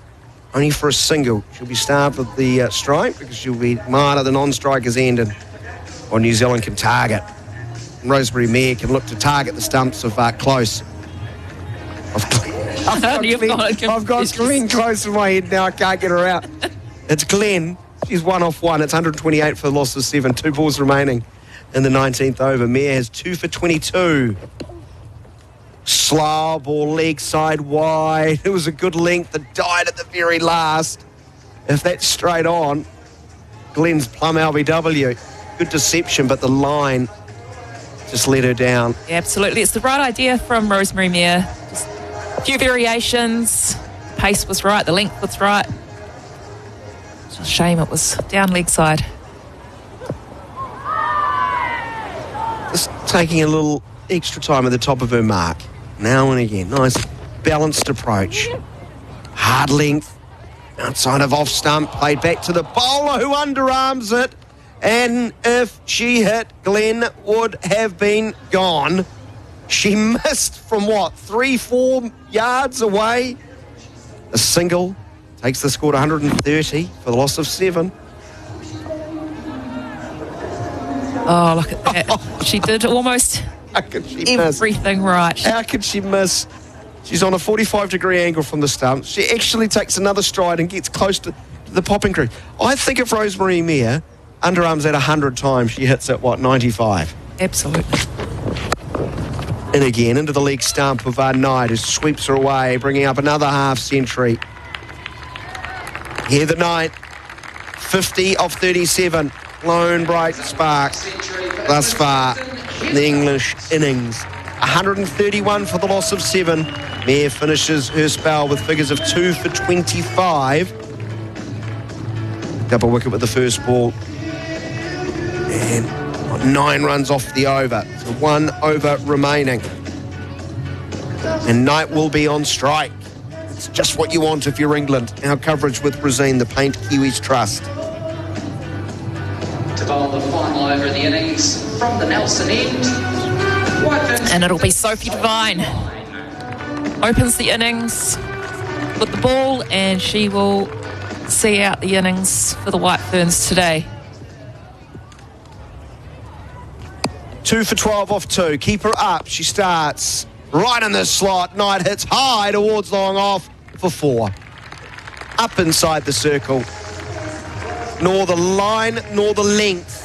If you're trying to bowl to that field, Sophie Devine, in a boundary to start the last over.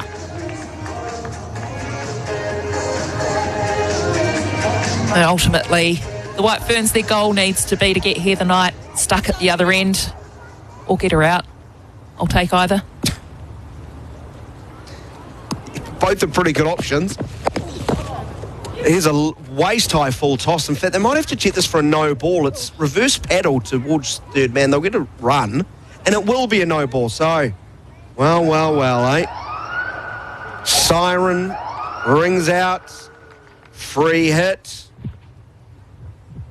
Knight will go back. In fact, clearly above waist-high. That's going to hit right smack bang in the middle of her chest. They changed ends though, so they've got a single, yeah. Yeah, so they can change the field and add the protection. Yeah, 137 for 7. Knight 55 of the non-strikers in. Glenn on 2. Devine in again from over the wicket.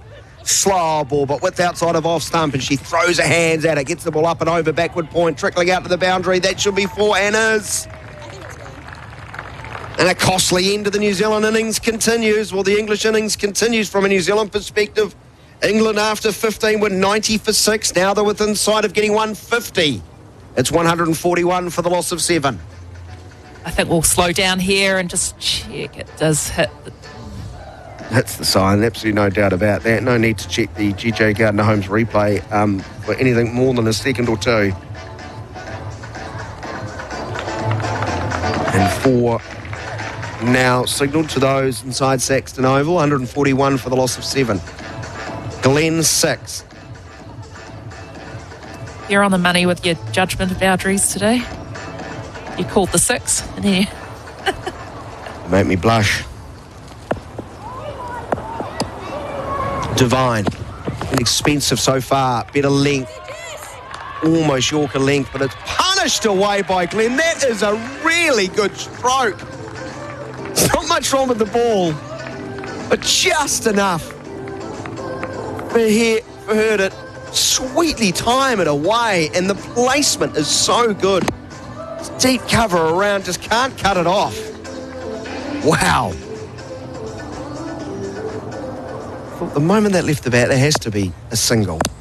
But 145 for 7. Devine, and again, another low full toss chipped up towards mid-on, scooping it up. We'll see the ball land agonisingly in front of Kerr, sprinting in from the boundary. A single, 146 for 7.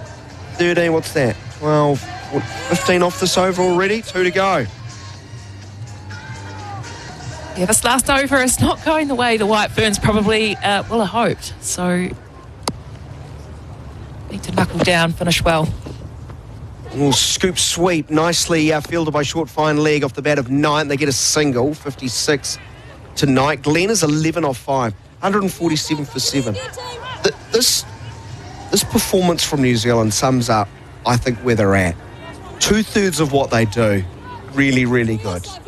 They see these periods where they drop a level, they drop too far down, if that makes sense. And I'm not sure how you feel about it. Last ball of the innings, 147 for 7. Here's a chip shot over mid-off into the gap. They've got 1. Mare's around, she throws. And Glenn will finish off with a quite spectacular, in the context of the innings, 13 off 6.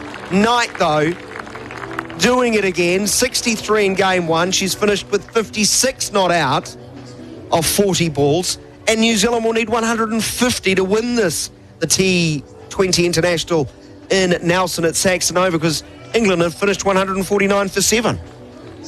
Yeah, I think the White Ferns have definitely got it in them to chase a score of 150 to win, but I think they'll walk off feeling a little bit sort of like, the last 5 overs of that innings, they've let their foot off off the throat a bit, and England have managed to get themselves into a position where they've got something to bowl at. And now I think, again, this game could go either way. 69 runs off the last 6 overs of this innings has England. Now clearly in the fight. At one stage they looked out of it when they were, 64 for 4, slumped to 90 for 6. At first Dean and then Glenn combining with Heather Knight. Quick look at the scorecard. Dunkley made 12, Beaumont 19, Boucher 12, Knight was 56 not out, Jones made 9, Gibson 14, Heath 2, Dean 16 off 14, and Glenn 13 off 6, 149 for the loss of 7. Kerr none for 20 off 4 overs, Devine 2 for 30 off 3, Tahuhu 1 for 20 off 2, Mayer 2 for 25 off 4, Jonas 1 for 26 off 4, and Kerr 1 for 26 off 3. And New Zealand have a job on their hands. They failed to chase down 160 in the first game of the T20 series, but of course they've got Devine and Kerr back. It looks a far longer and more powerful looking batting lineup. This English attack is a quality one. And England must feel the last half an hour has given them life in this game.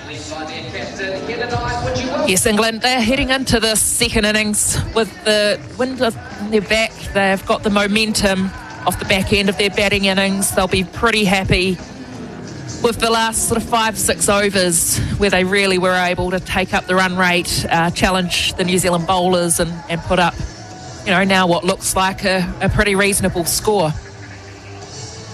New Zealand did start their chase very, very well in Dunedin, thanks in large to Susie Bates, 28th T20 50. She finished 65 of 51. There just was not enough help around her. The one thing she did really got into England inside the opening 5 overs. And after the power play, New Zealand were 44 for the loss of 1. Wouldn't they love something like that?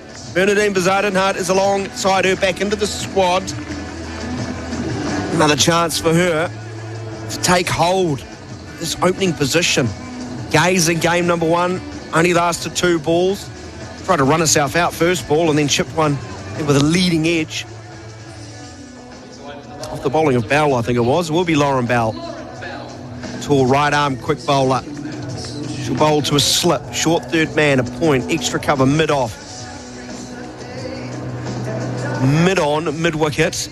Deep square leg and a long leg, bowling to Susie Bates. The run chases on, wide of the crease, angling in, and a little flick off the pad, bat almost taken by Jones, who's gone a long way to her left. But I think Bates is actually just having, Mouse is having a little query with the umpire, and as we check the GJ Gardner Holmes replay, I think it's off thigh pad. Great work from Jones, almost pouching that one in her left hand. Bell in again. Number 63 on her back. From wide of the crease, angling in towards Bates, who's across her stumps, gets a thick inside edge that takes it past Jones, and a boundary to start New Zealand's run chase. 4 without loss. Bates into her work. Little bit of luck. She has a smile as she walks past Bezuidenhout. Great start from Bates. She did advance down the wicket a little bit, moved her position more towards the off stump to make the most of that leg side, fine leg area. Be careful, she did expose a leg stump and Bell does angle it back in. She bowls from wide of the crease, bit of swing. So just to visualise a quicker Jess Kerr is probably the way you describe Bell. Works forward of square into a gap out towards Dunkley in the deep, a single to Bates. She's 5 and it's 5 without loss, and Bezuidenhout will be in on strike. I do wonder how long it's before Jones is keeping up to the stumps if Bates is going to play like that. Well, we spoke earlier that Jones is, she's a classy keeper, and one thing that really impresses us is that she will come up to the wickets, to the quicks. Bell in again, halfway through her first over, swinging leg side wide.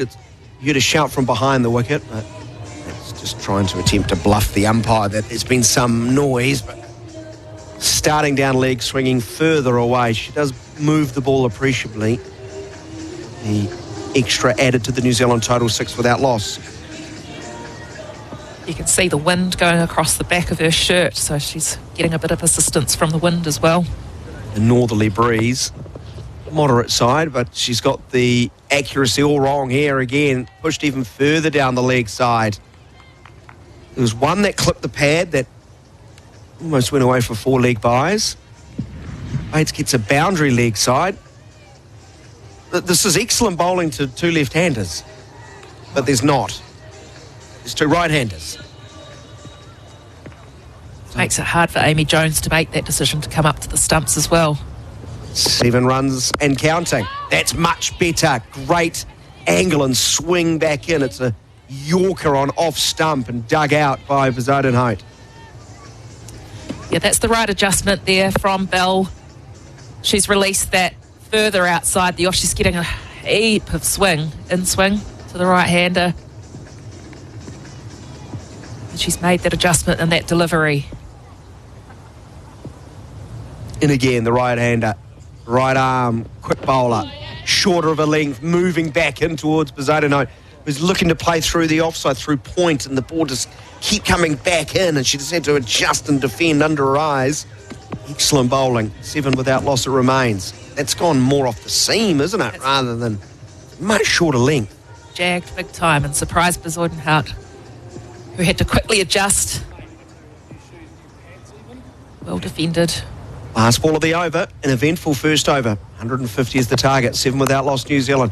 Bouncer pulled away nicely forward of square, but that is protected by Dunkley, and there will be 1 run to end the first over. New Zealand are 8 without loss in pursuit of 150. I've always tried to make good choices for my family's future and their happiness. Having an enjoyable and safe building experience is about choosing the right builder. So put your family in safe hands and choose GJ's with their proven track record.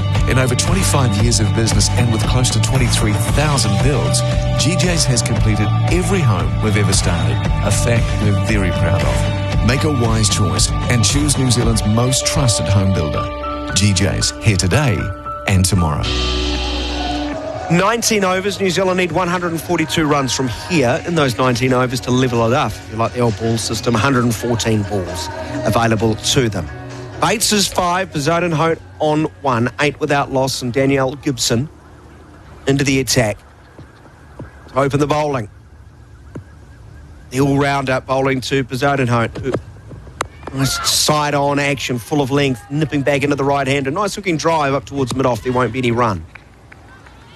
Fast bowlers with the new ball shouldn't be smiling and laughing as much as Gibson is. Are they supposed to be gnarly and angry? Stern face, you reckon? Yeah, exactly. Anna Corbin alongside me, Daniel McCarty. Game number 2. Back on Sunday for game number 3 at this venue. Gibson, full of length, dancing down, hitting powerfully up towards mid-off. And then the throw comes in. Bezuidenhout had to run out of the way of the bowler. And she has, as a result, run further. I think this is quite tight, Anna. I think this is really tight. Third umpire to director, we have an umpire review for a run out at the bowler's end. Can I get your best side on angle, please? Bezuidenhout's had to run around, and she's short. Just freeze it there. She's short by a couple of inches. Thank you. I'm satisfied. On the GJ Gardner-Holmes replay. Nothing wrong with what Gibson is doing. She's just backing up because the ball's been fired in. And Bezuidenhout has run out. Terrible start for New Zealand. 8 for the loss of 1 in the second over. Run out for 1. Well, she struck this too well, really, but she ran with the shot. And Glenn has picked it up nice and cleanly, and as you would have it, she had 3 stumps to aim at, and she hit the middle one. And regrettably, Bernadine Bezuidenhout had to run wider. She found herself short of the ground. Yeah, she would have lost a battle between her and Gibson if she'd run straight into her. Powerfully built is Gibson, so had to adjust. As Gibson sort of just backed up, looking to, to preserve her own well-being because the throw was so hard. But you're right, she's hit it too well to take on that single. And New Zealand, an early loss of a wicket. Bezuidenhout gone. And it will be Kerr to join Bates. Gibson, full wide of off stump, smashed into the covers, picks out the field. Bates, no run. She struck that mighty well, did Bates. So we just have another look at this run out. Fortunately, two things I think for Bezuidenhout let her down was just she struck it too well and then had to adjust the line of her run. 8 for the loss of 1 as Gibson bowls leg stump, and it's flicked away down to the fence for 4 at fine leg, who's up inside the circle. Poor bowling from Gibson. Too good a player as Susie Bates to bowl there. 9 to her name, it's 12 for the loss of 1. I'm not sure Bezuidenhout's a good judge of a single either. There was a nice little replay of she's run past the stumps, turns around and gives her teammate a thumbs up as a well judged by us. It wasn't. Not on that occasion. 12 for 1. Bates on 9. Stern look on her face as Gibson bowls down the leg side. Wide called. England just have been a little bit tardy in the opening couple of overs. What's that? Is that the 4th wide already? At least the 3rd. Maybe getting a bit more movement than they're expecting in these conditions. Both bowlers are, moving it in the air. Gibson's a lovely action. Gets really nice and sort of classical side on as she bowls wide of off stump, and it's played off the back foot but straight to cover. There'll be no run as Dunkley is there to field. 13 for the loss of 1. Bates 9, Kerr yet to face a ball. 5 runs off this over thus far, 1 ball remaining. Bates coming off for 65 as well, of course, the last game. Waits, bats raised. It's a flashing edge as she goes hard at the ball. It goes over short third man, down to the fence for 4. Slice of luck. But a boundary nonetheless. 17 for the loss of 1. Kerr yet to get off the mark. Bates is 13. New Zealand losing Bezuidenhout in that over. Run out 4-1 in pursuit of 150, of course, is the target. Quite an eventful second over there, Annika. Yeah, a little bit of everything in that over. A wicket, a boundary, some wides. And opening batters are allowed to wear big grins on their face. Yeah, well, they are. Gnarly fast bowlers should not. Steely. Yeah, it was steely. It did. It was roles reversed, wasn't it? Bates looked like the angry fast bowler. And Bell. And especially Gibson. So here's a shocker from Bell. Talk about overcompensating. She's bowled a lot of wides down the offside and she's lost this one hopelessly to the... Oh, but she's also bowled a no ball. No, it's off the wicket. It was off the wicket. Of course. It is. It's landed just off the wicket and gone further away. Oh, dear. Oh, dear. So 18 for the loss of 1. Little hop and a skip and a jump at the top of her mark. Bell in again. Free hit for New Zealand. Short of a length. Pulled high to deep backward square. Into a gap. Couple of bounces for 4. Millie Kerr gets off the mark. 22 for the loss of 1. Bell now looks angry. Now looks like a fast bowler. Lucky old Millie Kerr. First ball on strike other than one that was like 3 times out of your reach. It's a bit like junior cricket where you can't get out on the first ball. She gets to face a free hit. Comfortably gets it away. And again, bowling full wide of off stump, pushed into the cover reach, and they'll get a run. Oh, the throw comes and doesn't hit, but that was well judged. They would have got home. Knight was one throwing to the non-strikers in. 23 for the loss of 1. Yeah, that would be a wonderful position to come in your club career. Every Saturday, you have a free hit first ball. It's one way to get rid of the nerves, isn't it? It was a really good shot, though. It's a good bouncer. Well, not bounce, a short ball, sort of, armpit height. She's got nicely in the line, hit uppishly on it, but she found the gap perfectly. Raced away to the fence after pitching. Now Bates back on strike on 13, 23 for the loss of 1 in pursuit of 150 to level the T20 series at 1 game apiece. Extra time to get the field right. Keeper Jones has come up. Yes, Belly. Well bowled as Bates has to stay in her ground, and she pushes straight back to the bowler, and there is no run. Which is really interesting that Amy Jones has come up, because to this point, Bell hasn't hit her line consistently at all. She's gone wide down the leg side, great big wide outs, or no ball, off the wicket, outside off. Maybe Jones is helping her. Just hit me. Bring the target closer. Short, good bouncer, trying to play the hook stroke. I'm not sure if she's got anything on this. Bates, it's then hit the glove of Jones and gone to short third man. They'll get a run. A bye is now signalled. 24 for the loss of 1. And to think, your keeper's up and your bowler bouncer. Well, that's how they got Bates out. Yeah, it is, yep. In game number 1, with a bouncer with the keeper up, and she sort of top-edged one to deep fine leg, wasn't it? So, let's see part of the plan. Here's Bell in again, the tall right arm, medium fast bowler from over the wicket. Nice and tight line turned into mid-wicket. Loud roar of no from Kerr. Good bowling. Looks a different bowler now, the keeper up.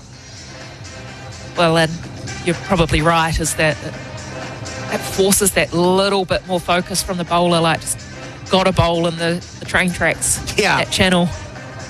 Yeah, all wides are going to bring about 5 runs. Just 1. Her tail flapping in the back as she bowls very nicely to finish the over. Nipping back into the right-hander, turned into the mid-wicket region, chasing 150 after 3 in New Zealand, 24 for 1. It's Canterbury Biltong. Bowling to Jerky. Coming in from the northern end, pitches this one just outside off. There's a loud appeal for caught behind, and they're taking it upstairs. Let's look at Snacko. There's certainly a faint edge. Jerky's nicked it, and it's another wicket for Canterbury Biltong. No denying Snacko. A beaut of a delivery from Canterbury Biltong. Canterbury Biltong. Air-dried beef and venison snacks. Available nationwide or at canterburybiltong.co.nz. Explore your limits. 24 for the loss of 1 New Zealand, chasing 150. And we're going to see Charlie Dean, right arm off spinner. 21 wickets, average of 17, economy rate 6.46. Classical off spinner, gets nice and side on, bowls with good loop. Not a massive turner of a ball. Bowls with the sunnies on. She starts. Drifts into the pads of Bates, working through mid-wicket for a single. 25 for 1. Bates moves to 14. I can't believe she's only played 19 matches. Hard team to get into. I feel like she's been around for ages. When did she debut? It's a good point. Of course, was here one of the runners-up English side in the one-day World Cup that we hosted. When was that, 2022? It was nice and straight, hit uppishly towards mid-on. Round to her right is Glenn, single. Kerr moves to 6. It's 26 for the loss of 1. Another little important phase here with Bates and Kerr. An important partnership for the White Ferns. Coming down the wicket, scooping the ball forward to square is Bates, and that's really sweetly timed. I thought Boucher might get around from mid-wicket. She hasn't. She's found the gap, Bates. 18 to her name, 30 for the loss of 1, chasing 150. She gets the boundary off the very wily 23-year-old Charlie Dean. Really, really good here from Bates. She's come down the line of the ball, which for young cricketers, that's the way to do it. Dean goes wider of off stump, great adjustment, got it up over the eye line, eyes lit up, spun a little back into the right hander and just turned it into the mid-wicket region for a single. 31 for the loss of 1. And pre-match, you and I, Daniel, we were talking about Charlie Dean and the number of dot balls she'd bowled in the middle overs down in Dunedin, and here's those soft hands we're asking for. They've scored off every delivery so far. Wicket through the air, shorter of length, allowing Kerr to go back and play a powerful pull stroke into a gap on misfield. Boucher got down and low and to a right, got a hand on it, went under the hand though. Took the pace off the ball, but it crept to the rope. 35 for the loss of 1. Good footwork here from Kerr. Not all that short from Dean, who's just missed her length and touch and paid a heavy toll. Oh, just the placement of that shot out there on that square leg, that off boundary, she just dissected the field perfectly. 35 for 1. Kerr's up to 10 of 7. Bates 19. At the same stage, England were 22 for the loss of 1. Chasing 150. Dean, bowl short, outside a leg stump, missed out. Kerr here, you might have heard a frustrated groan as she picked out square leg. The end of 4, 35 for 1. This is the finals. Epic clashes where every shot, every decision, and every second counts. Alley-oop, bang! Watch the Tasmania Jack Jumpers and Melbourne United as they fight for the title in the NBL Championship Series. Game 2 tips off tonight from 7:30pm. Don't miss a minute of the action. Watch live and free on ESPN via KO Freebies and on 10 Peach and 10 Play. Hungry Jacks NBL Finals. Every second matters. Positive start made by New Zealand, chasing 150 to beat England in Nelson. Our coverage with Rosine, the paint professionals, used 35 for the loss of 1. Zodenhout run out for 1. Bates is 19. Kerr is 10. Bell, none for 14 off 2 overs with 2 wides and 1 no ball. Gibson, none for 9. And left arm finger spin of Smith into the side. Here's a top edge sweep. She's going to get a wicket first ball. Short, fine leg, cannot ask for an easier catch. And they dropped Filer, the quick, brought in Lindsay Smith, and it's done the trick. Getting a wicket first ball. A huge one. Bates gone for 19. 35 for 2. Adrian, what's better than spending $8,000 or more on a household appliances? Receiving them? Well, yes and no.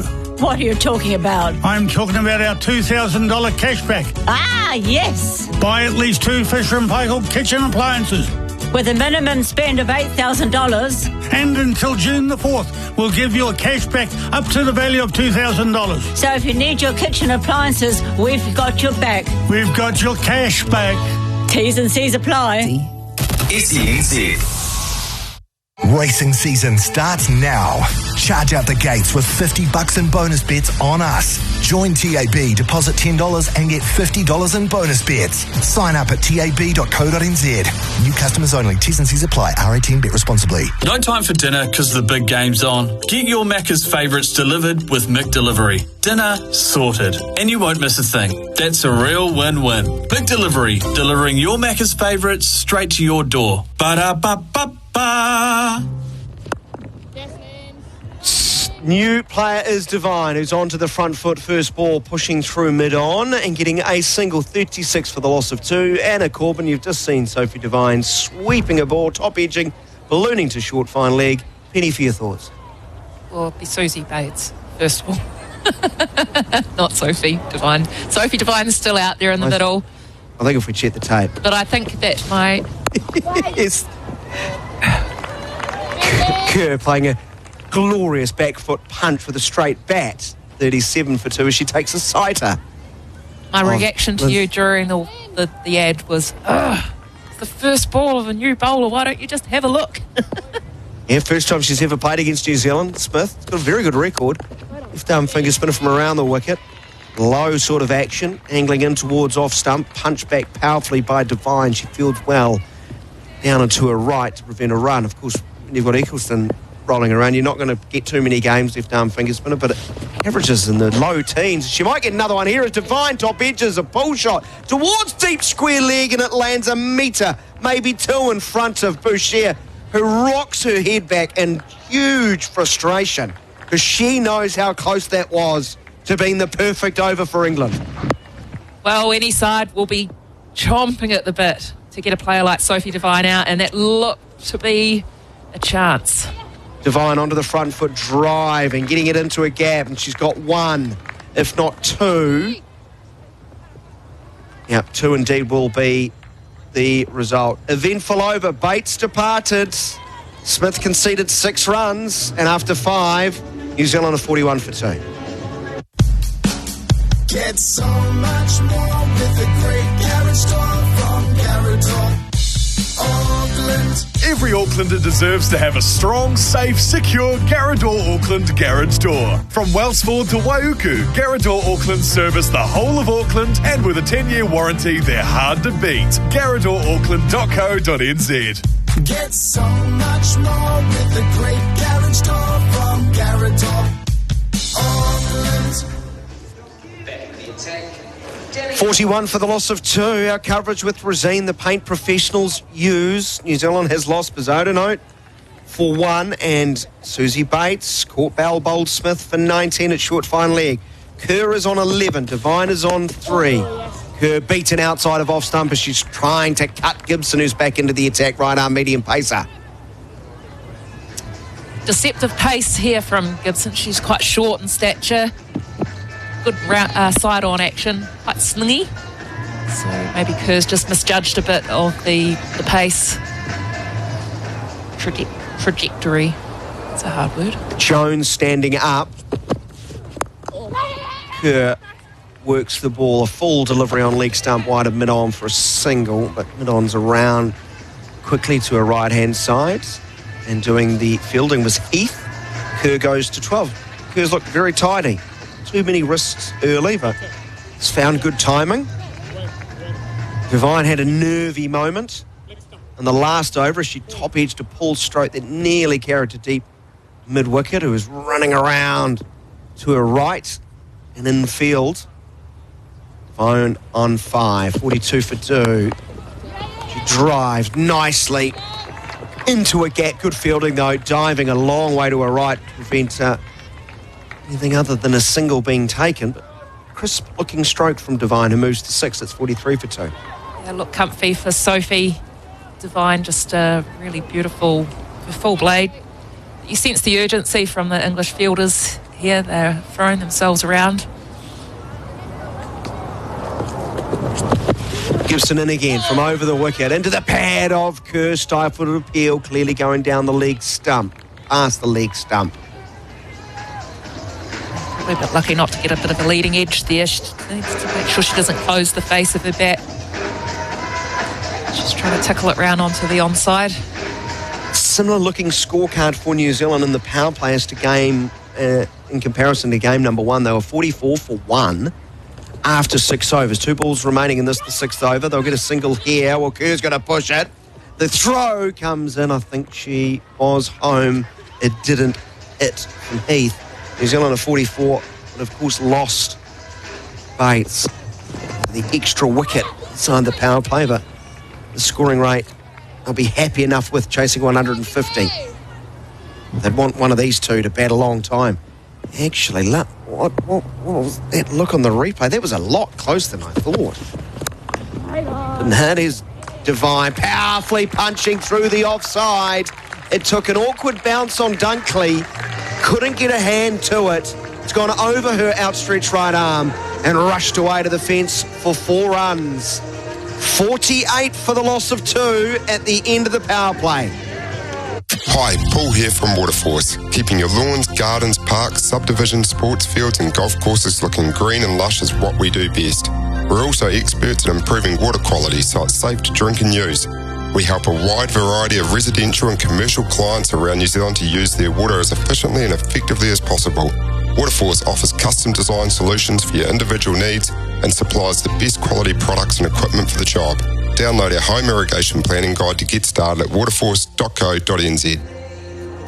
48 for the loss of 2. New Zealand chasing 150 to beat England in the second of the T20 internationals. Our coverage is with Resine, quality paint and colours for your summer projects. Great to have your company no matter where you are listening, and we welcome back our audience in Christchurch.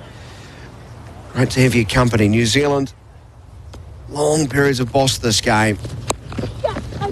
Now it's Glenn, the leg spinner, starts short delivery.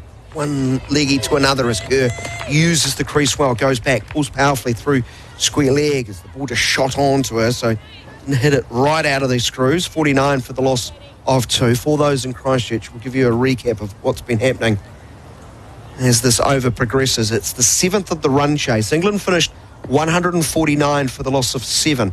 Heather Knight again to the fore, 56 not out of 40. It's a nice looking cut from Devine, picks out the field, no run. 149 for the loss of 7 sounds pretty good from a New Zealand perspective. I guess it is, but it could have been so much better, because after 14 overs, England were 80 for the loss of 6. 80 for the loss of 6. They got 69 runs in those last 6 overs. Here's Glenn, fizzing leg break outside of off stump, very full of length, driven into the ground, no run. Glenn already looks into her rhythm. It's a minimalist approach. It's 2 paces? I think she's playing hallway cricket in a scarfy flat somewhere.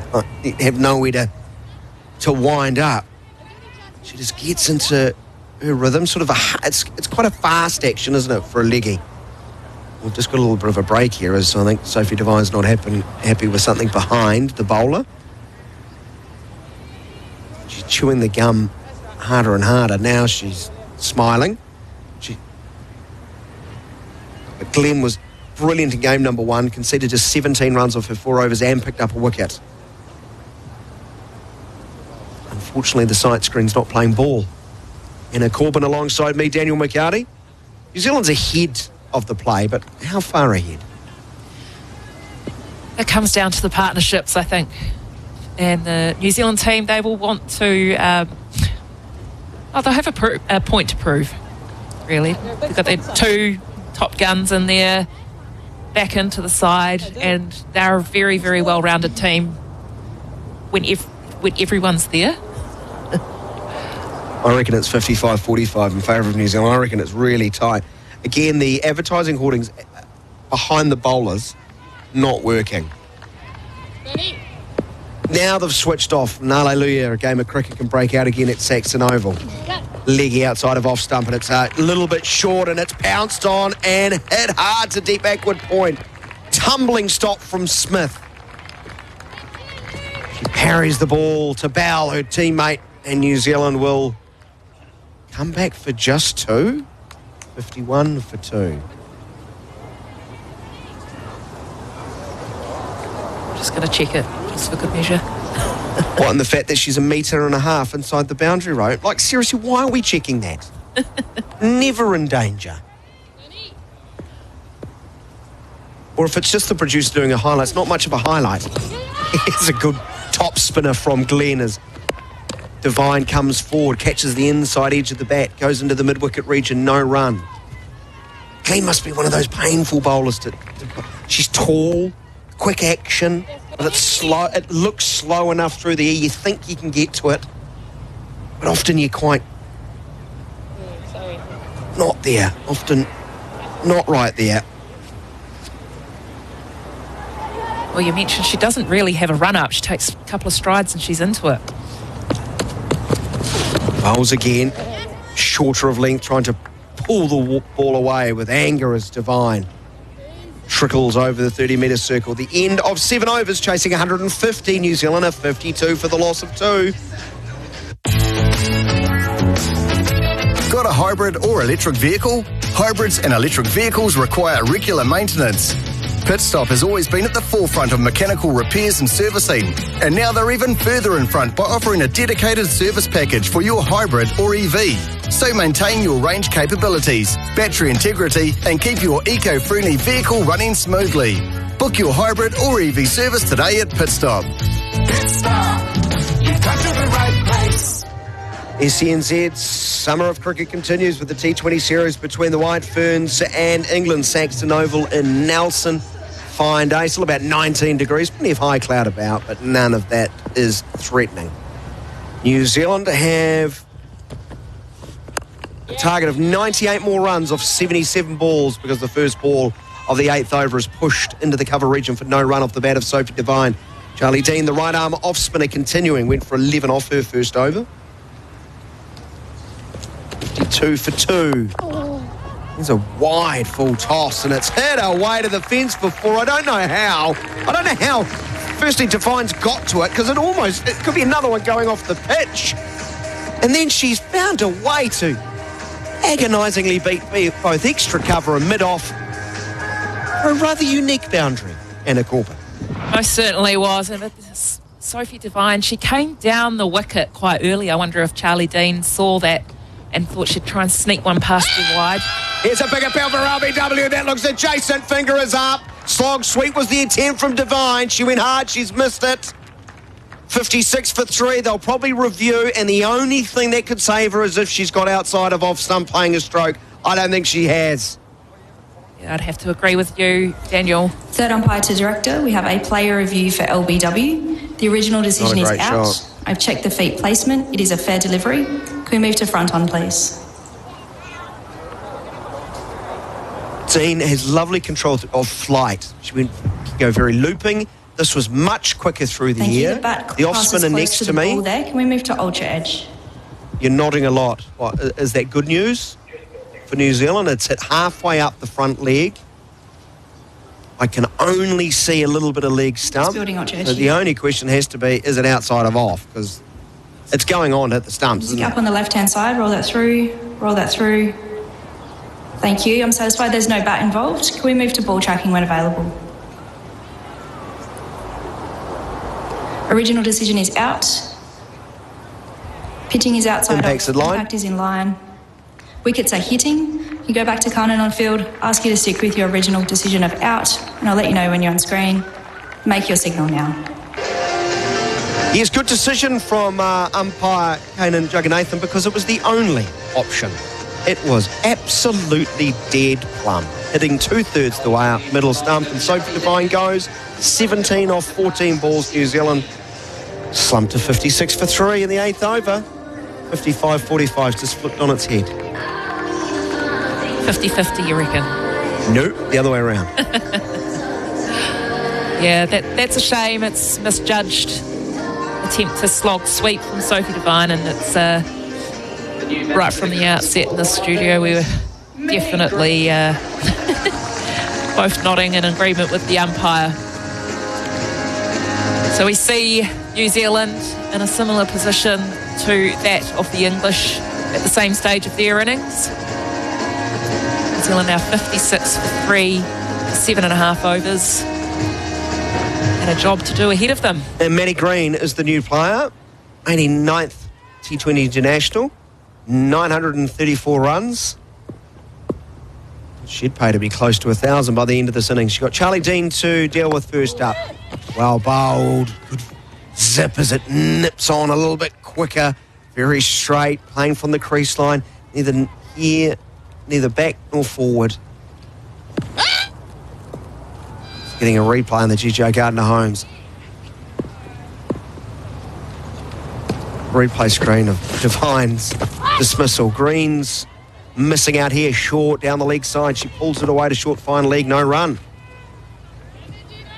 Yeah, I wonder if the replay of the wicket of Devine, she'd just hit a boundary the ball before, whether she was really trying to smack that one out of the park. Yeah, it was the wrong length. Went under the bat. Well bowled here from Dean, getting it up. Slow through the air to 76 Ks, pushed back to the bowler. Excellent over for Charlie Dean and England. They got rid of Sophie Devine.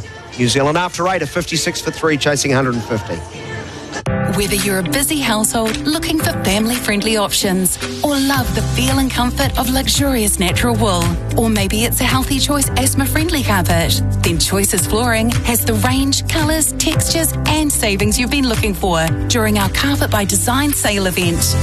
Go online at choicesflooring.co.nz and discover the carpet solution that's just right for you.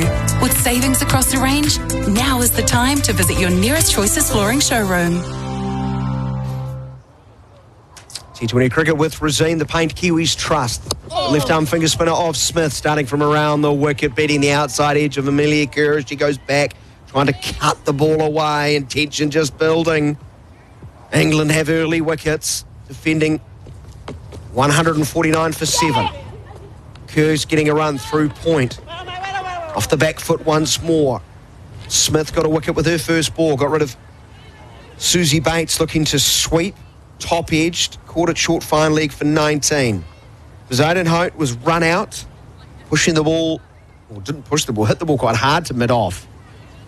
Was advancing, ended up down on one knee, he crushed it, and then called and then had to run around the bowler who was back behind the stumps and backing up as the throw came in. And that little extra distance she had to travel saw her come up, an inch short. Uppish sort of push to the onside by Green at a catching height, but well away from Smith, who's tumbling away to her right for a single, 58 for the loss of 3. So Zoden Hope went in the second over for 1. Banks went in the fifth over with a score at 35-19 to her name with 4 fours. In the previous over, Sophie Devine, Plum LBW, Kerr driving powerfully to the onside through the vacant mid-on for a single.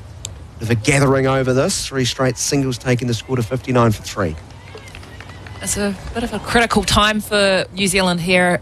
I get a sense that Green and Kerr just need to bat and try and keep turning a strike over. Green down the wicket, sort of yorks herself as she pokes the ball back to the bowler. There's no run, and Green's got to find a way to nudge the ball into gaps. She was 8 off 14 in game number 1, when she was run out of the non-strikers end. Okay, that's really unfortunate. But 1 off 5 here.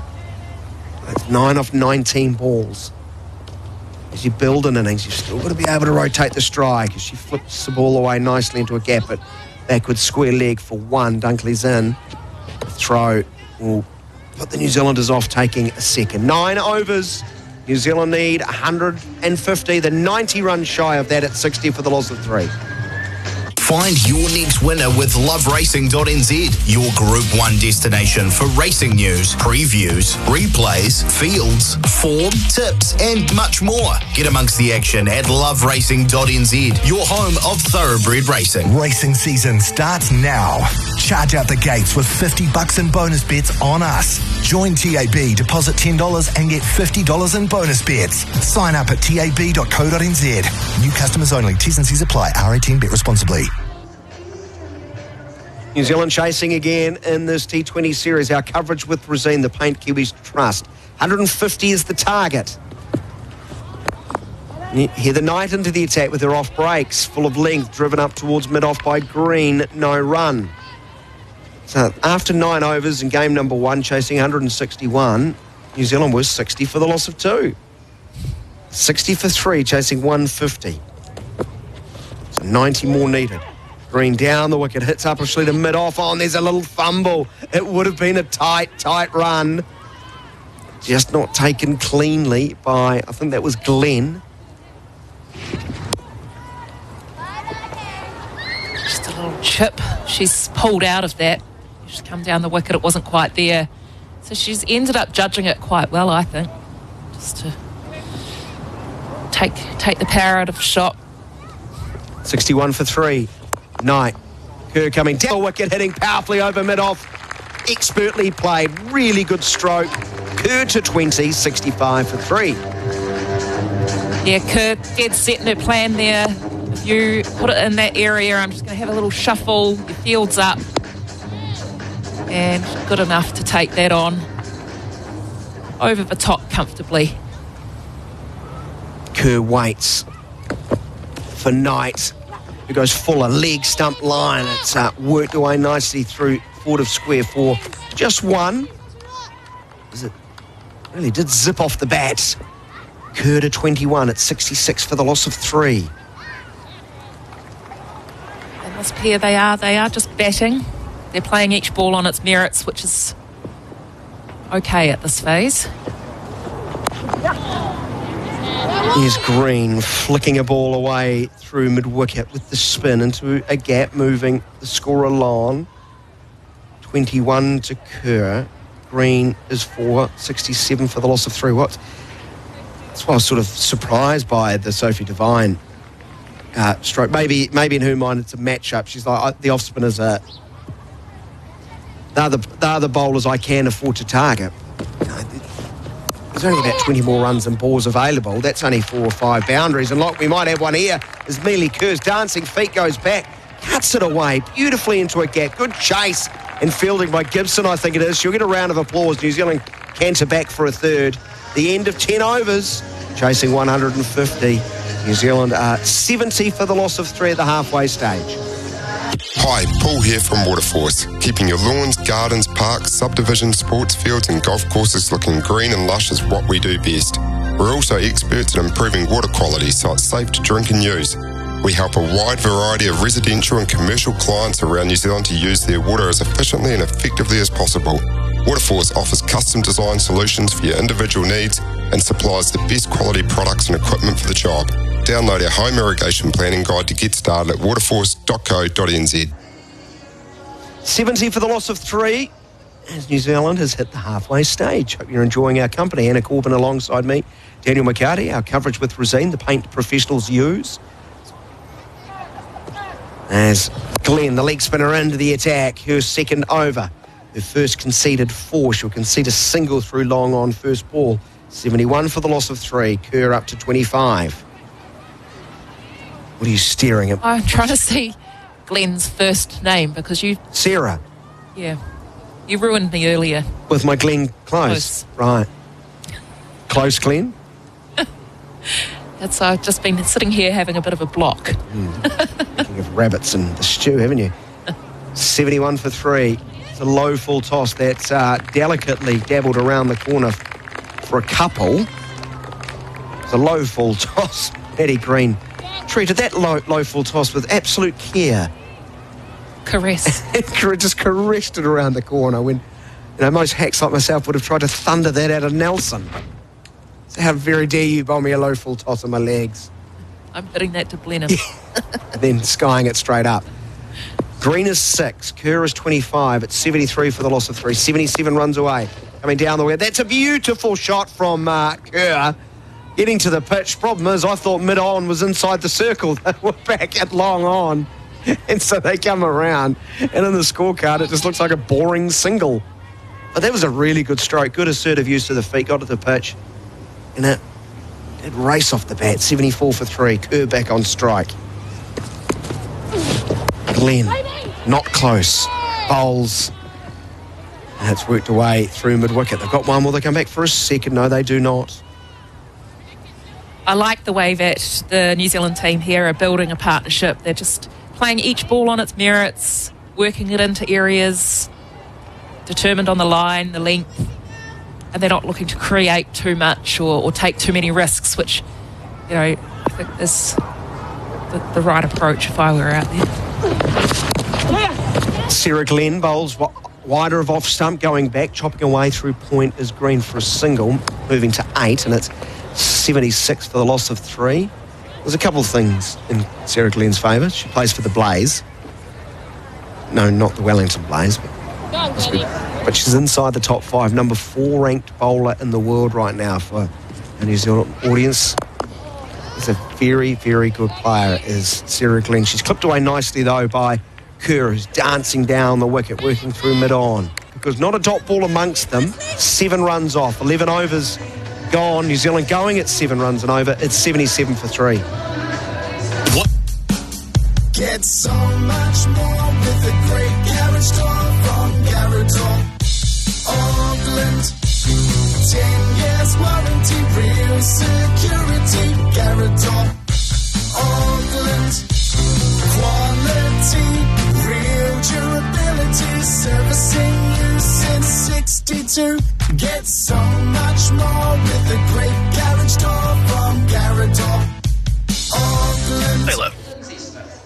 73 runs New Zealand need from 54 balls if they're to level this T20 series. And Lindsay Smith into the side for England. The only change to the side, that one game number 1. Left arm finger spinner almost creeps the ball under the bat of Mealy Kerr, who was coming down the wicket. Gets a thick inside edge through square leg. A single takes Kerr to 28. It's 78 for the loss of 3. We're in the 12th over.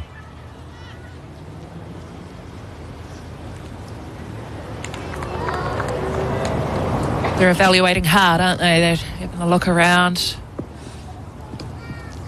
And where are the runs coming? Green, who stands outside of off stump, almost on her guard, comes at the bowler. What was the length back on her, so she can't go hard at the ball, but finds the gap at mid-on. 9 off 13. 79 for the loss of 3. This is a perfect scenario for Maddie Green. She is very, very good. She takes a few extra balls, I think, to get going, but she will go at a runner ball. Kerr works the ball from the crease line through mid-wicket for a single. And the longer she's at the wicket, she's really strong down the ground. I mean, you will have seen that before. Absolutely. She can hit a long, long ball. I think that's a good point. She, compared to a lot of her contemporaries, just take a little bit longer to really find that top gear. It's right across her stumps, cramps herself. Yorked, well bowled. Just gone a little bit too early there, Maddie Green. That was well signposted. 80 for the loss of 3 it remains. As the bowler could readjust top of her mark. Coming down again towards the bowler, getting a thick inside edge, dragging it to mid-wicket. Good stuff here from Smith. Couple of dot balls. Turn. Listen to potentially a very good over for England. They're just tightening the screws. A few wobbly ones in the opening overs, from the seamers, but the slower bowlers have been hard to get at. Nice looking cut stroke into the gap by Green, moving to 10 at the end of 12 overs. New Zealand are 81 for the loss of 3, but only 4 runs off the 12th over. Need a taxi? Call Auckland Co-op Taxis 09 300 3000. Catching up with friends. Entertaining with colleagues and clients. Need a safe ride home after the party? Do it all with one call. 09 300 3000. Auckland Co-op Taxis. Part of Blue Bubble nationwide. Safe and reliable. So book your Blue Bubble. Auckland Co-op Taxis. 09 300 3000. International cricket on SENZ. Hope you're enjoying our coverage. All with Resine. Quality paint and colours. Your summer projects. How your summer projects coming along? Oh. Mine is still on paper. Yeah, nothing's been ticked off yet. Is Green facing up to Glenn. Sarah Glenn, leg spinners, pushed through mid-on, single to Green, 11 off 17. Kerr 29 off 25. Now, but the thing is, Maddie Green has put a bit of pressure on herself, That run rate required is creeping up as Kerr comes down, hits powerfully, straight as an arrow, 2 bounces into the fence for 4. Superb from Kerr. Well, it's not common to put a fielder immediately behind the bowler, so that is safe territory to go aerial, and off it bounces into the hoardings. That's a good shot. Really is. As I say, Sarah Glenn's hard to get down to, but she got there perfectly. Straight and true.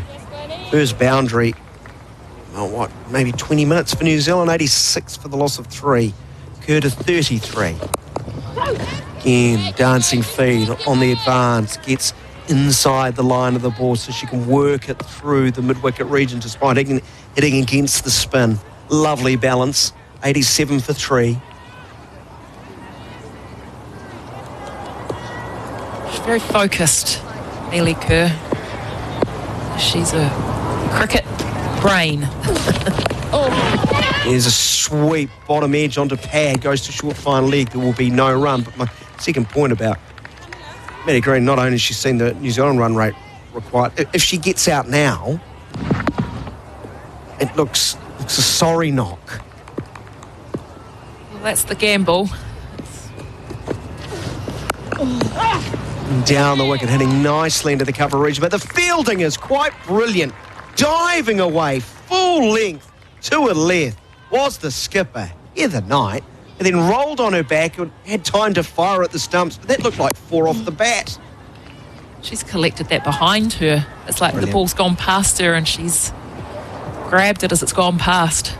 Some player. Oh, yes, Glennie. Her beaten in the air, but doesn't overhit the ball, nudges through mid-wicket and into a gap that allows them to think about coming for a second. They do not. The end of the over. 8 runs off the Glen over. New Zealand after 13. 89 for the loss of 3. The land of the long white cloud, home of thoroughbred champions and the Karaka experience. New Zealand Bloodstock's iconic sales has for years unearthed the next generation of racing royalty. From blue blood thoroughbreds to other exceptional types, buyers converge on Karaka each summer seeking their next champion. Let NZB open the door to karaka and experience the passion and expertise of New Zealand's top breeders. Your winning journey begins at karaka, nzb.co.nz. Our coverage with Rosine, the Paint Kiwis Trust. 61 runs required for a New Zealand win. 7 overs remain. Kerr, slog, sweep through towards deep mid-wicket.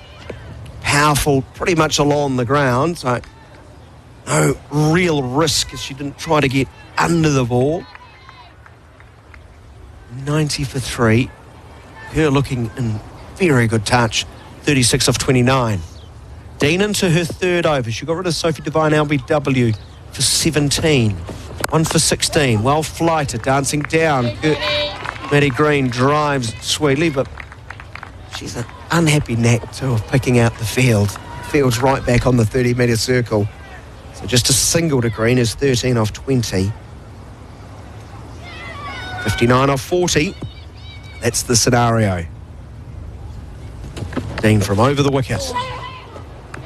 Bowls on leg stump, nudged towards the 30-metre circle. They think about coming back for a second, but decide against. No more than a single. 92 for the loss of 3. Again, against Dean, I think it is key just to keep turning the strike over and minimise the number of dot balls that she's allowed to bowl. That was an issue for them in the first game down in Dunedin. So they've obviously gone back into the shed and they've addressed that. Dean's been pretty straight, hasn't she? There's 4 inside the circle. Has to be. So much room on the offside boundary, unprotected outside of the circle. Next ball is worked once more from middle stump through mid-wicket by Green for a single. 93 for the loss of 3. But he's seen one real error outside the off stump. She lost it terribly to Devine as Devine came down the wicket. Here's a sweep backward of square and a misfield from Smith. Lindsay Smith. Frustrated, she sets off after, retrieves, throws the ball back with great anger to the New Zealand total. Will keep Mealy Kerr on strike too. Just took an eye off the ball, looked up, was thinking about the next part of the job, which was returning the throw. 95 for 3, the last ball of the 14th over. Shorter of length, wider of off stump, going back and hitting straight off the back foot through mid-on is Kerr for a single. Kerr will retain the strike. Kerr is 40 off 32. Green is 14 off 21. And New Zealand's chasing 150 for victory. And my scoreboard's crashed on me. I think 95 for 3. Are you investing in advertising and not getting the results you need? Add digital billboards to your marketing mix for cost-effective, aspiring advertising with Vast Billboards. Visualize your brand up in lights 24/7, bold and bright. If you thought advertising on a digital billboard was too costly, think again. The Vast team can have your business live within a day on a billboard that suits your geographic or audience needs. For advertising, think big, think vast. Vastbillboards.co.nz. Thank you, ground announcer Willie Nichols. Danielle Gibson is back into the attack. You are with SENZ live coverage of the second T20 National with Rosine, the Paint Kiwis Trust. Gibson, right arm medium, over the wicket, bowling it to Kerr, is down on one knee, trying to smash the ball over the inner circle out towards the unprotected extra cover boundary for 4. Doesn't, gets a thick inside edge and trickles back to the bowler. There's going to be no run. I was just looking back over the stats. You said thing crashed.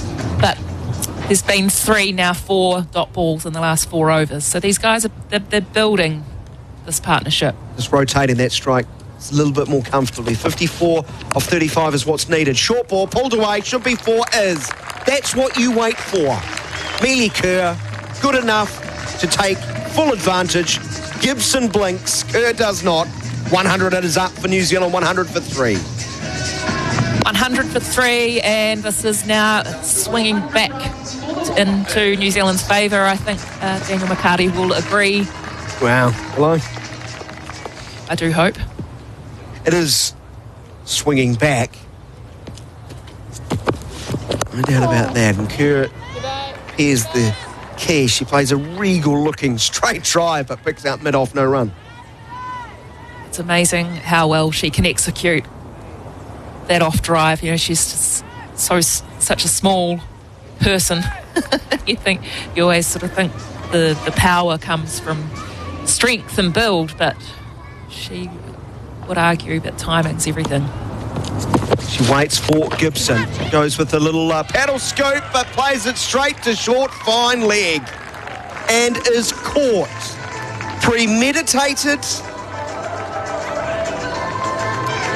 Littered with risk.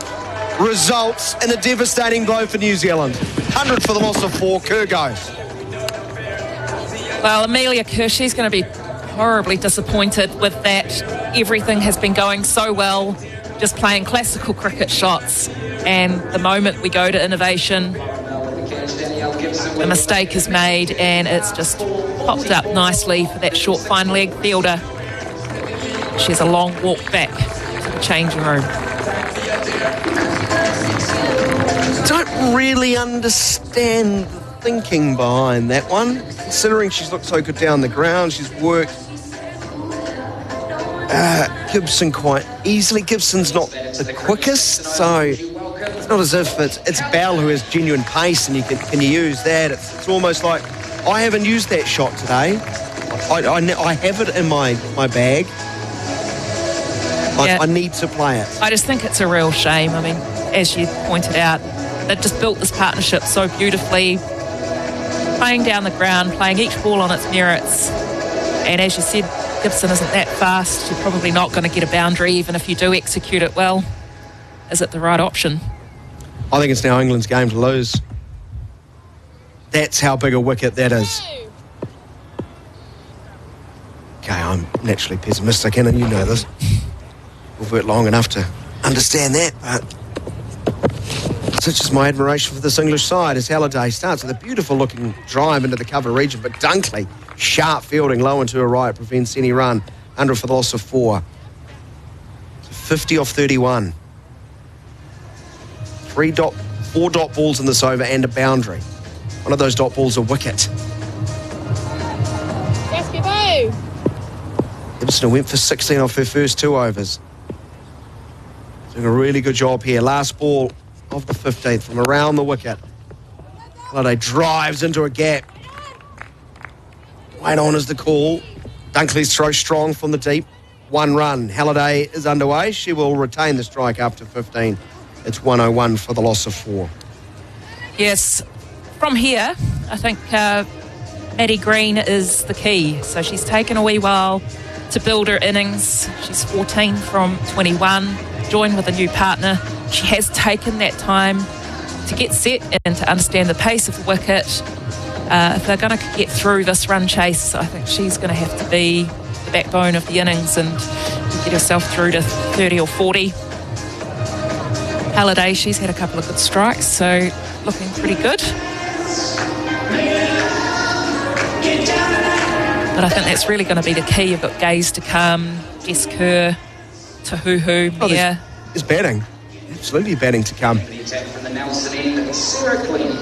Who will bowl? Not Glenn. Close. Will bowl. Sarah Glenn. Her last over. Yeah, Glennie. Start short of length, spinning back into Halliday. Comes down the wicket. Hits it really. The 3 strokes she's played. The fair fizzed off the bat. 2 to the field, including that one. The fielder was the bowler who gets up shaking her right hand going, ouch. It was a stinging blow. Millie Kerr still got her pads on, by the way. Someone needs to tell her. Can't believe it may be. Here's a corner bowl chance and taken. Glenn's sharp reaction to her right shoulder, and Halliday has to leave. And are you getting that feeling again, New Zealand? 101 for 5. New Zealand getting the wobbles. Yeah, well, I agree with you. I don't like this feeling. It's a feeling I feel like I've had too many times before now. But another one falls for New Zealand, 101 for 5. Brooke Halliday striking it well, but striking it in the air straight back to Sarah Glenn. Sore hand or not, she's not going to put that one down.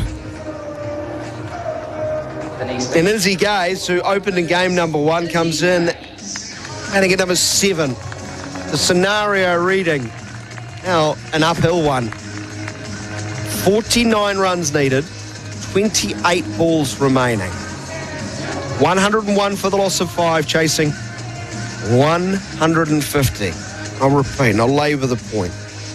After 14 overs, England were 80 for the loss of 6 when batting. New Zealand somehow allowed them to scrap through 149 for 7. What should have been a very easy 125-run chase, proving to be a very difficult chase of 150. Gaze starts, goes back and works the ball straight to mid-wicket. And there's no run. At least she hasn't wandered out of the ground and nearly got herself run out like the first ball she faced in game number 1.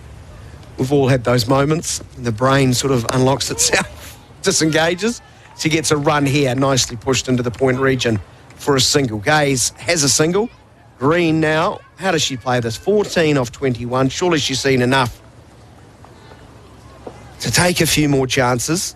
102 for 5. 2 balls remaining in the 16th. Yes, well, as I said just earlier, she's the key. She's going to have to keep making sure that she's scoring off every ball. Glenn, the leg spinner, bowls to her. She hits her powerfully straight down the ground, but long on is around to her left, and there will be only a run taken. 103 for the loss of 5. The target's 150. So Maddie Green, she's a smart cricketer. She'll be out there devising a plan, and she's probably someone quite good to have out there with Izzy Gaze. You know, they're both in the Auckland camp. They will know each other. Maddie will know Izzy quite well. Here's Glenn to close out her set of 4, full of length, drifting leg side. A stifled LBW shout as the ball ricochets to short third man, and there's no run. The end of the over, 103 for the loss of 5. No love for that little Glenn Close reference. That's enough. Oh, I skipped. I'm too busy thinking. Too many dangerous liaisons. No, well, the English team, they're on the prowl here. They've got a bit of a sniff. And you can see that their body language in the field. They're in hunting. They're, you know, they know that they're in this. So there's going to be another few twists and turns, I think, yet. All right. You've heard it from Anna Corbin, the former New Zealand international. 103 for the loss of 5. Green is 15 off 22. Gaze is 1 off 3. 47 runs away, 24 balls remaining. Bell back into the attack. The quickest of the English bowlers starts with a slow ball, full ball swatted away to the onside by Green, only for a single. England will love this. 104 for the loss of 5. That brings Izzy Gaze back on strike, who faced just 2 balls off Bell down in Dunedin in the last match earlier in the week. England have applied the brakes nicely here. Bell, none for 15 in her third over. Width, driven away nicely. Slashing drive by Gaze, taking a score to 2. But over the last 10 overs, they've only had 1 over beyond the 10 runs conceded. And we said at about this stage in their innings that they'd been quite similar for them. They hadn't been able to find a way to get a big over. Well, we all know how they finished, Anna. They finished with 10, 10, 12, 10, 9, 18. 18 off that last over. How huge is that looking?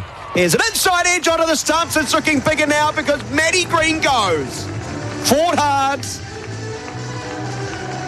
but not long enough. And goes for 16. New Zealand, I'm afraid, are crumbling under the heat, as this task now looks a very, very difficult one. The 6th wicket goes.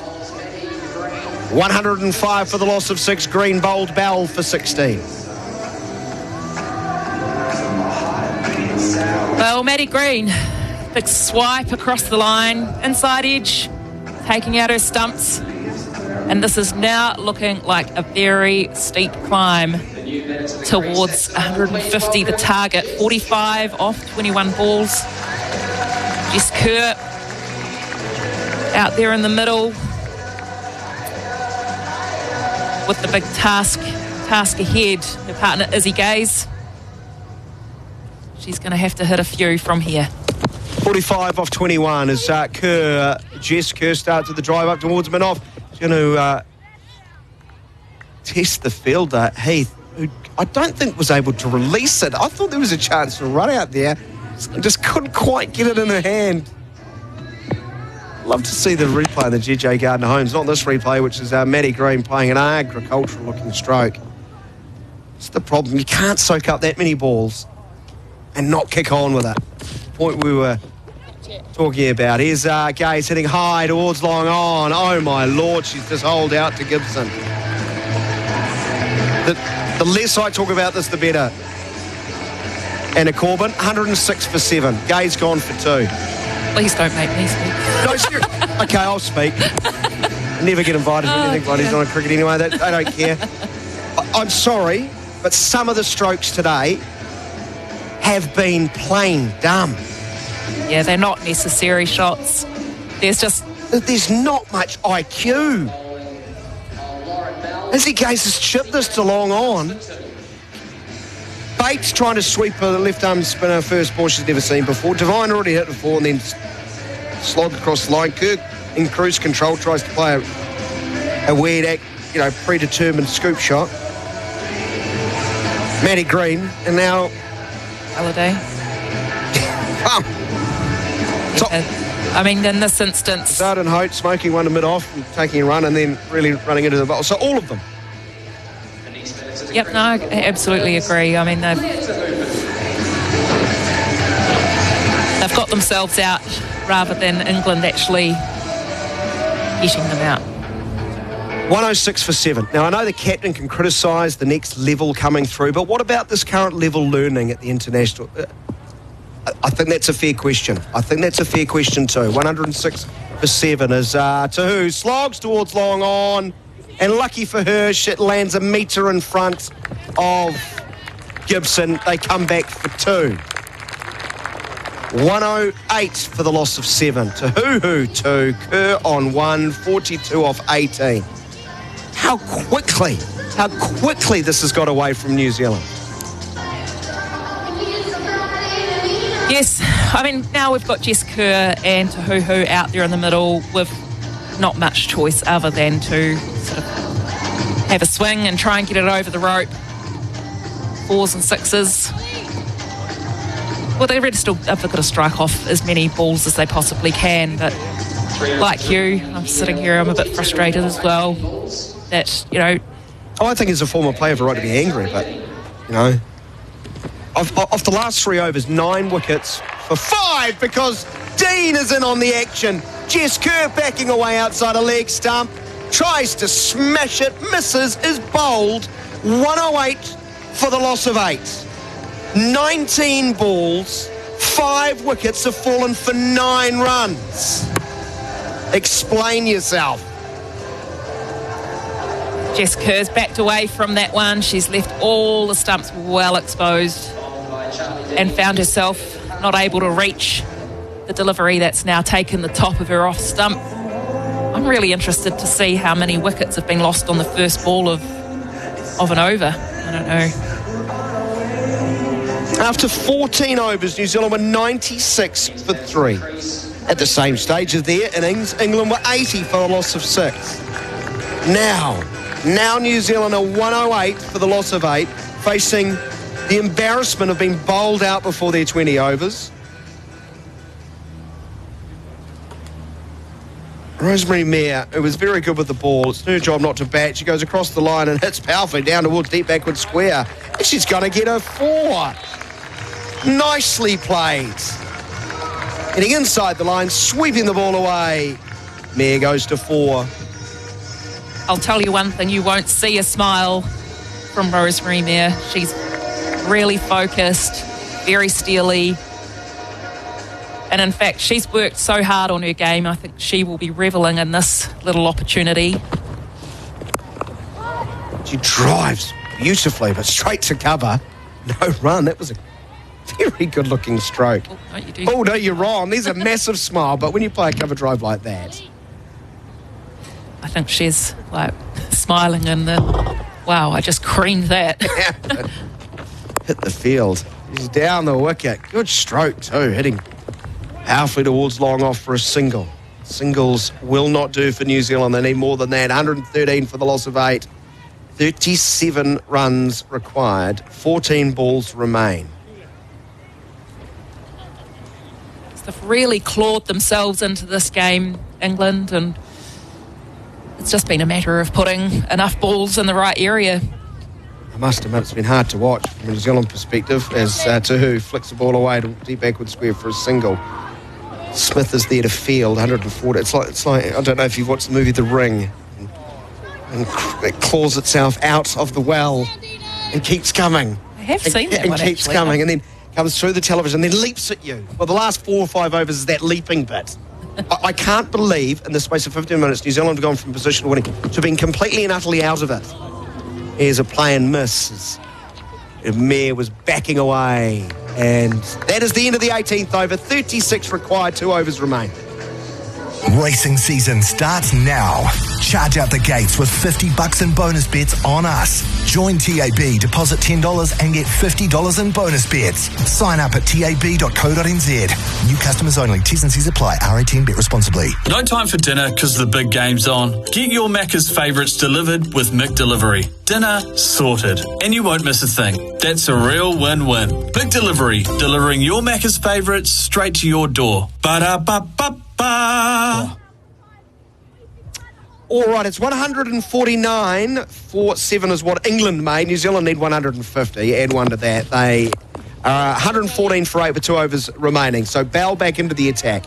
Foregone conclusion, England will take a 2-0 series leads with 3 to play and their best players to come back for game 4 and 5.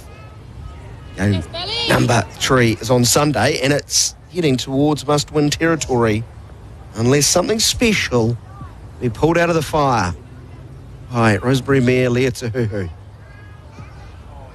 115 for 8. Bell has 2 for 20 in her 4th over. The keeper standing up. Oh, that beats everyone. And a bit of luck for New Zealand. It's gone past the inside edge, past the leg stump, past the keeper, and down to the fence for 4 byes. It's brave of Jones to stand up, but it can bring about a bit of risk, as we've just seen there. A big swing across the line, and she's blinded and she missed. Her feet went nowhere, though. She was still prone outside of off stump. It's unfortunate for Jones for that one to go down on the book as byes. She'd been back and would have been a wide down the leg side. 119 for 8. A little slog across the line, misses the off stump by maybe a centimetre or 2. It was very, very tight. 119 for 8, 31 required. 9 balls remain. They just, the seamers, they're just pointing out that in the power play they're bowling in the front end with so much more pace. It's like 15k, 13k difference. Using their late innings tricks. Here's a powerful shot that's just past the bowler. Round comes mid-off for a single. 120 for the loss of 8. Tahuhu 4, Mayer 6. New Zealand scorecard. This makes for pretty reading. Zodenhout 1, Bates 19, Devine 17. Mealy Kerr made 44, 16 to Green. Bell bowls again, short, and it's pulled away, slapped away, Dunkley down into her right, though. In fact, that's Boucher, great fielding. She is athletic and graceful in the deep. She gets up with a big smile as she throws it in, 2 to the New Zealand total, 122 for the loss of 8. Yeah, Boucher, she's done the perfect dive and roll. Really athletic, and she'll be pleased to pick that one up. She's come out the wrong side of a couple of challenges like that in the deep earlier today. 122 for 8. 1 ball remaining in the 9th over. Bell gets leg side. Tahuhu swipes the ball away straight to Boucher at mid-wicket on this occasion. 123 for the loss of 8 at the end of 19. So just back to that scorecard. Zodenhout 1, Bates 19, Devine 17, Kerr 44. Halliday made 1. Green 16. Gaze 2. Kerr 1.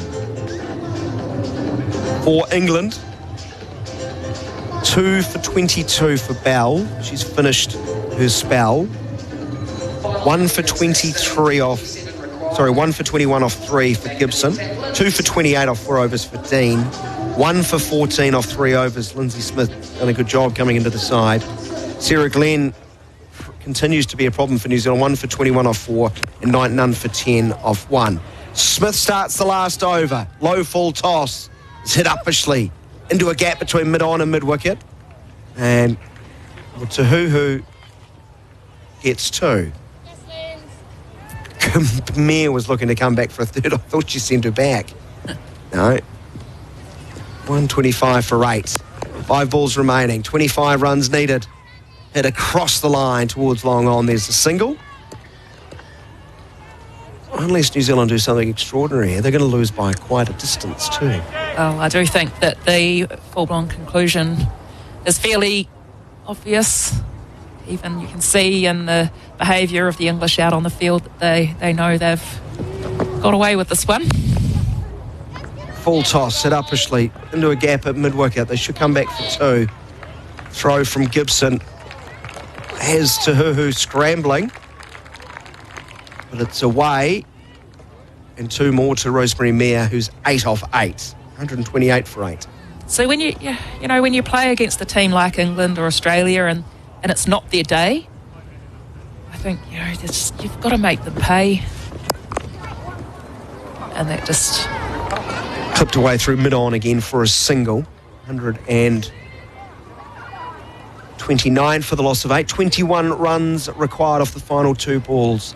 But in that 20 minutes, we'd signposted it talking about when things go awry for New Zealand, they go really wrong, it seems. There's a huge hit over extra cover.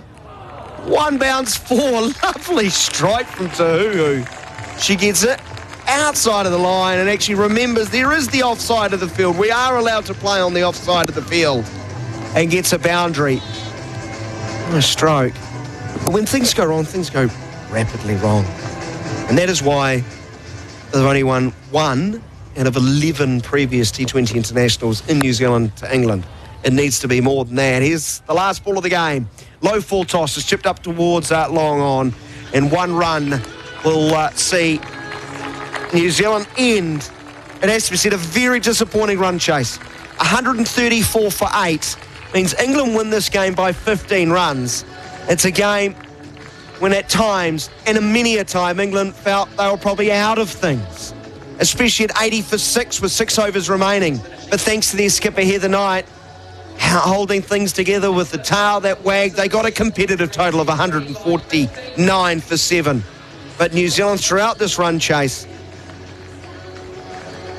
paced it well through the middle section, and then, well, embarrassingly, it crumbled in quick order.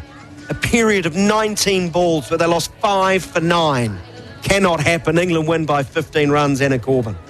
Yeah, it's a hard pill to swallow. It's the sense of frustration of sitting here and knowing that you're playing, second world ranked team in T20s, and you've got a chance.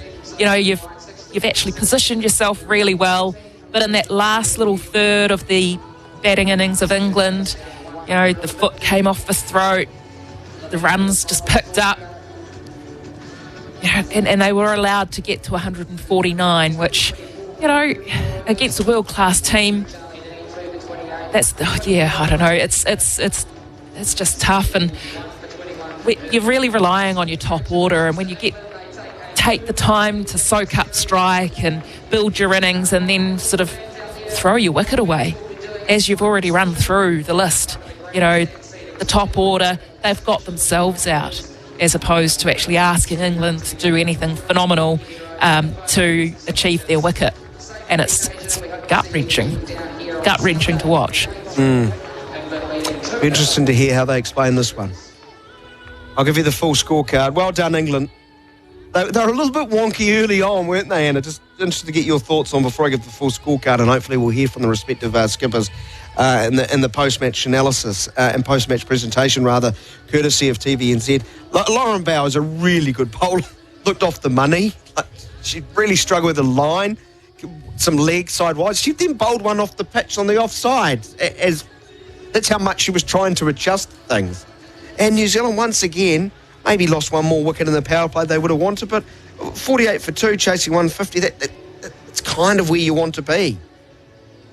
And then they were able to scratch through to 100 for the loss of 3, and then the collapse comes in. But what did you see from the English attack? Well, they were shaky to begin with. They were bowling down leg side quite a lot, and New Zealand were allowed to get off to a pretty good start. And I think it's so gut-wrenching because they actually didn't bowl anything too threatening. They didn't bowl long periods of lots of dot balls or anything like that. It's just that the focus or just the desire to want to win, it wasn't there, and they're just, okay, I think I'm going to try this shot now. And I'm sure the desire's there, but is it the belief? Like, deep down, do they feel inferior?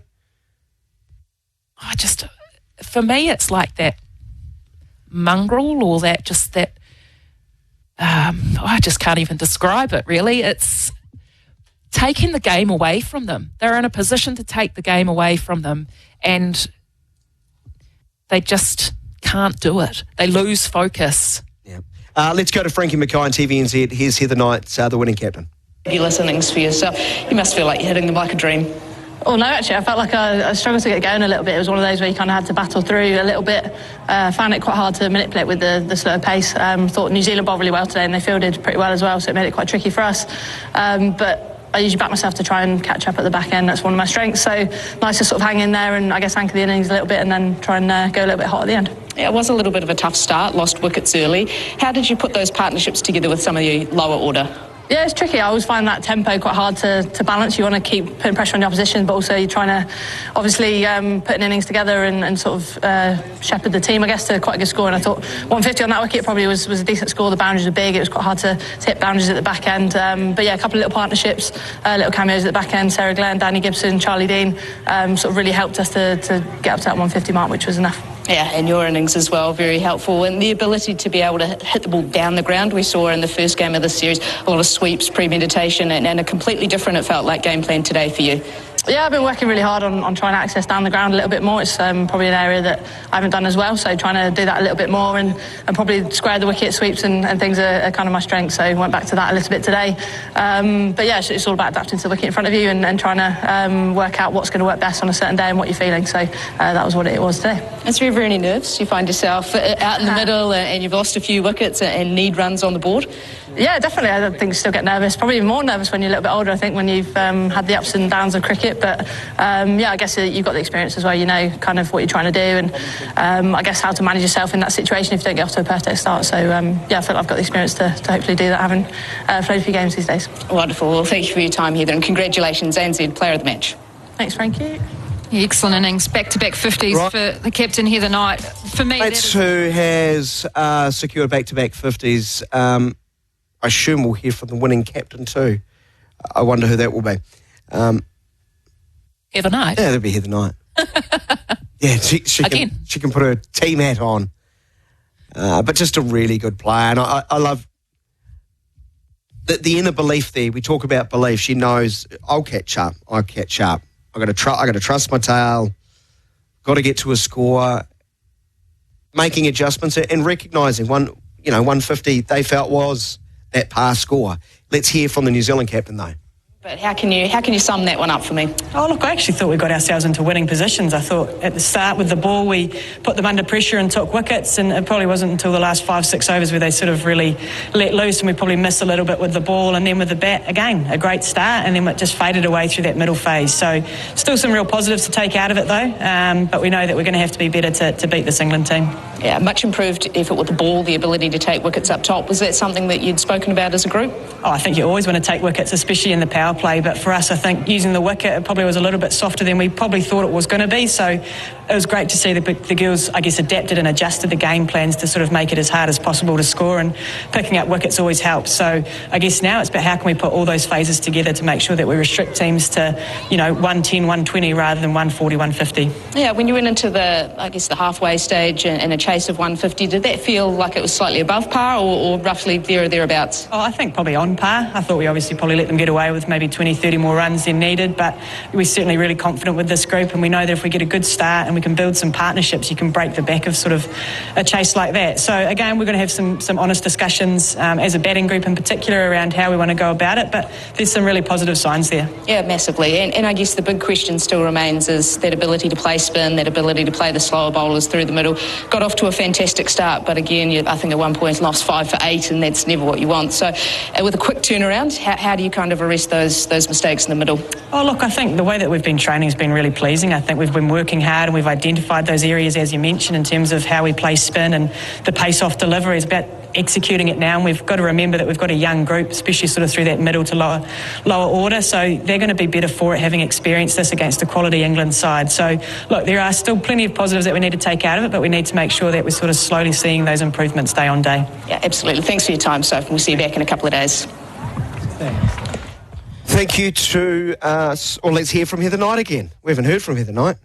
Skipper came under a little bit of pressure at times, but able to come away with the result. Yeah, really pleased we were put under the pump, actually. I think the Kiwis, like I said, bowled really well up front, and for us to sort of punch out that score is really pleasing. And then with the ball, they again got away from us a little bit in the power play, and then spin pulled it back really well in the middle. I thought that's a real strength of ours again, and trying to really rush teams and bowl some quick overs in those middle periods was really good for us, and I guess that's probably where we won the game again, through that middle. Yeah, the spinners were fantastic once again. How good is it to have 3 spinners, all slightly different, at your disposal?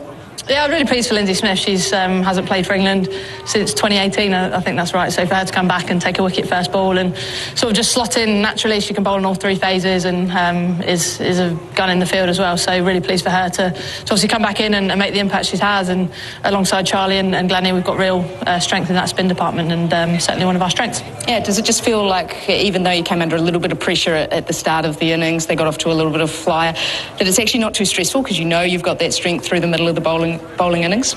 Yeah, 100%, and sometimes that happens in the power play. You've got not a lot of margin as a bowler, and sometimes you're going to go for a run. So knowing that we've got that spin attack and obviously pretty big boundaries out here, 63 metre boundaries, so it made it quite hard for them to hit the spinners. And then Lauren Bell, I think, coming back at the back end using her slur balls in particular has been real standout this series. So pleased for her to back up the other performance from the other day. And you mentioned the surface maybe a little touch slower than we all thought it would be, a little bit more difficult than we thought, but how pleased were you to get through to that score of 150? Yeah, I thought it was just above par. I think particularly where we started, I guess losing those wickets and trying to find a way to put pressure back on them is a key part of how we want to do things, and trying to punch out those scores when we do lose wickets is a really important thing. So really pleased obviously with that, and we back our bowlers to obviously defend that. But be interested in how it behaves a couple of days later. Obviously a bit more sun and stuff on it, so we'll see. Yeah, brilliant. Thanks for your time once again, Heather. Enjoy your day off tomorrow, and we'll see you on Sunday. Thanks very much.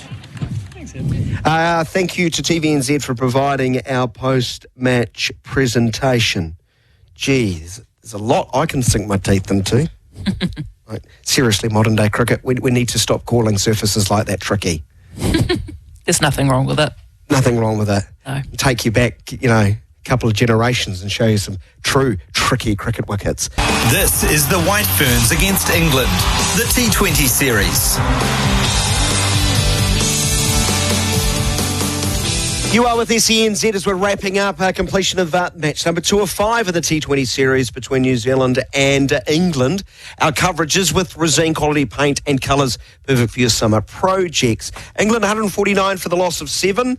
New Zealand all out for 134 for the loss of 8. Sophie Devine highlighted that they got themselves into winning positions, and they did on multiple times. I hear all those lines that often thrown out by losing captains. Hey, we're working hard. There's plenty of positives, so on and so forth.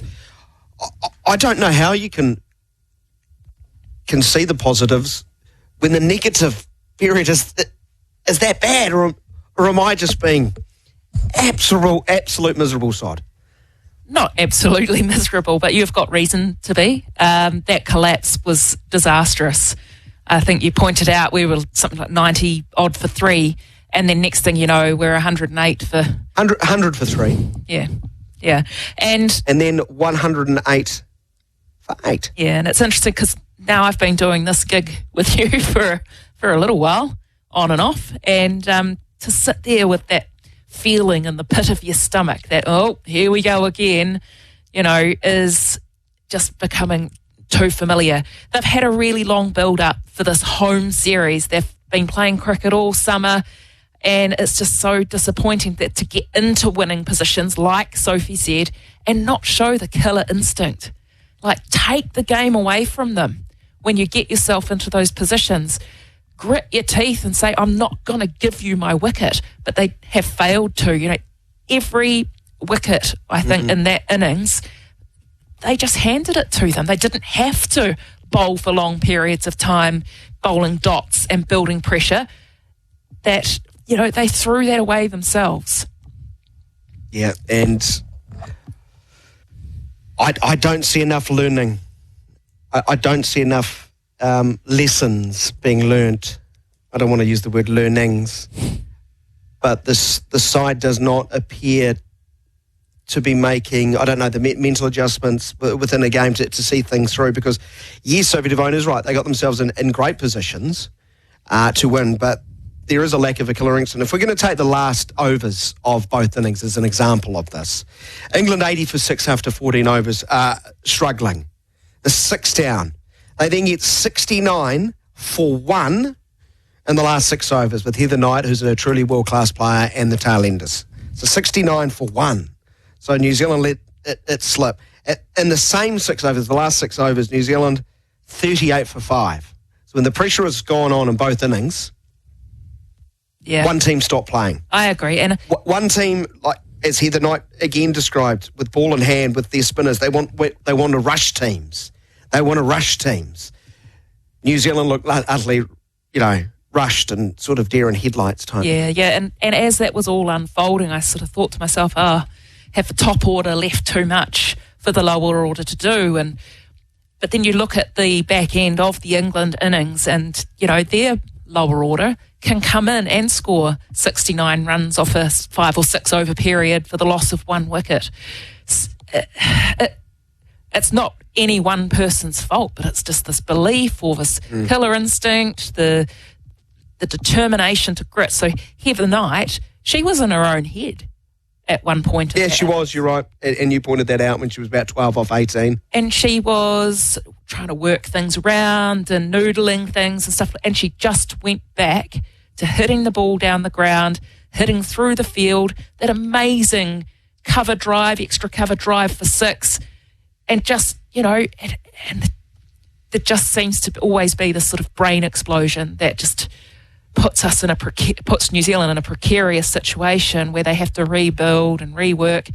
And maybe today it was Maddie Green who needed to be the Heather Knight.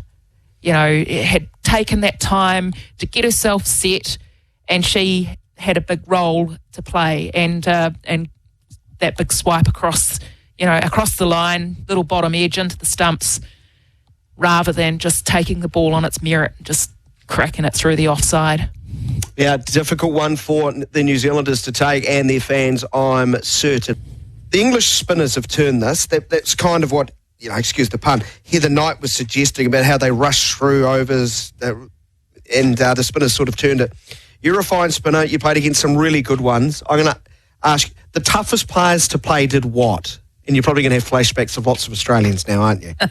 Yeah, we did play against the Australians a lot. In that era. And during that time, Karen Rolton was just the phenomenal batter of that era. And they disrupt your length. They don't allow you to settle. They either hang back deep in their crease or they come out and they really make the area that you've got to try and bowl into such a small... Shrinks and shrinks. Yeah, it just gets smaller and smaller. As you feel under pressure. And then it's like a light, a disco light that kind of moves around as you're running into bowl, and you think, where am I going to put this one? And I see the the New Zealand girls looking to do that, but quite often they're actually moving away from the ball. That period in the middle of the innings when Maddie Green and Amelia Kerr were building back a base, they were just playing each ball on its merits. And they were coming down the wicket, but coming down the line of the ball so that they always had a way to get out of the shot without walking past it or that sort of thing. So I'd love to see more of that. I think they did pretty well in the middle to minimise the number of dot balls. Like Charlie Dean had bowled something like a dozen dot balls down in Dunedin, and she bowled far fewer than that in today's innings. So they'd obviously worked on that. But spinners, they do talk about getting through their overs quickly and getting through them and taking the game away. Well, the big positive is the opening 14 overs of this game. They were in such a good position, close out an innings, and Sophie Devine did identify that, and they could have been chasing only 120, and they surely would get home. But unfortunately, they're licking their wounds after a disappointing run chase, which has seen them slump from 100 for the loss of 3 to 108 for the loss of 8. Yes, 8 runs added, 19 balls for the loss of 5 wickets. Really hard to fathom. Bell finished up with 2, 1 to Gibson, 2 to Dean, 1 to Smith. Glenn also picked up 1. New Zealand now heads away for a day of reflection and training. Glad they're training well. And they'll be back on Sunday, as you and I will, Anna, for a must-win game. Yes, we will be back, and hopefully that feeling in the pit of our stomachs will move on. Yeah. And, they've just got to turn positive positions into winning positions. And I know it sounds easy. It can be the hardest thing to do in all of sport, but they're going to have to find a way in a couple of days.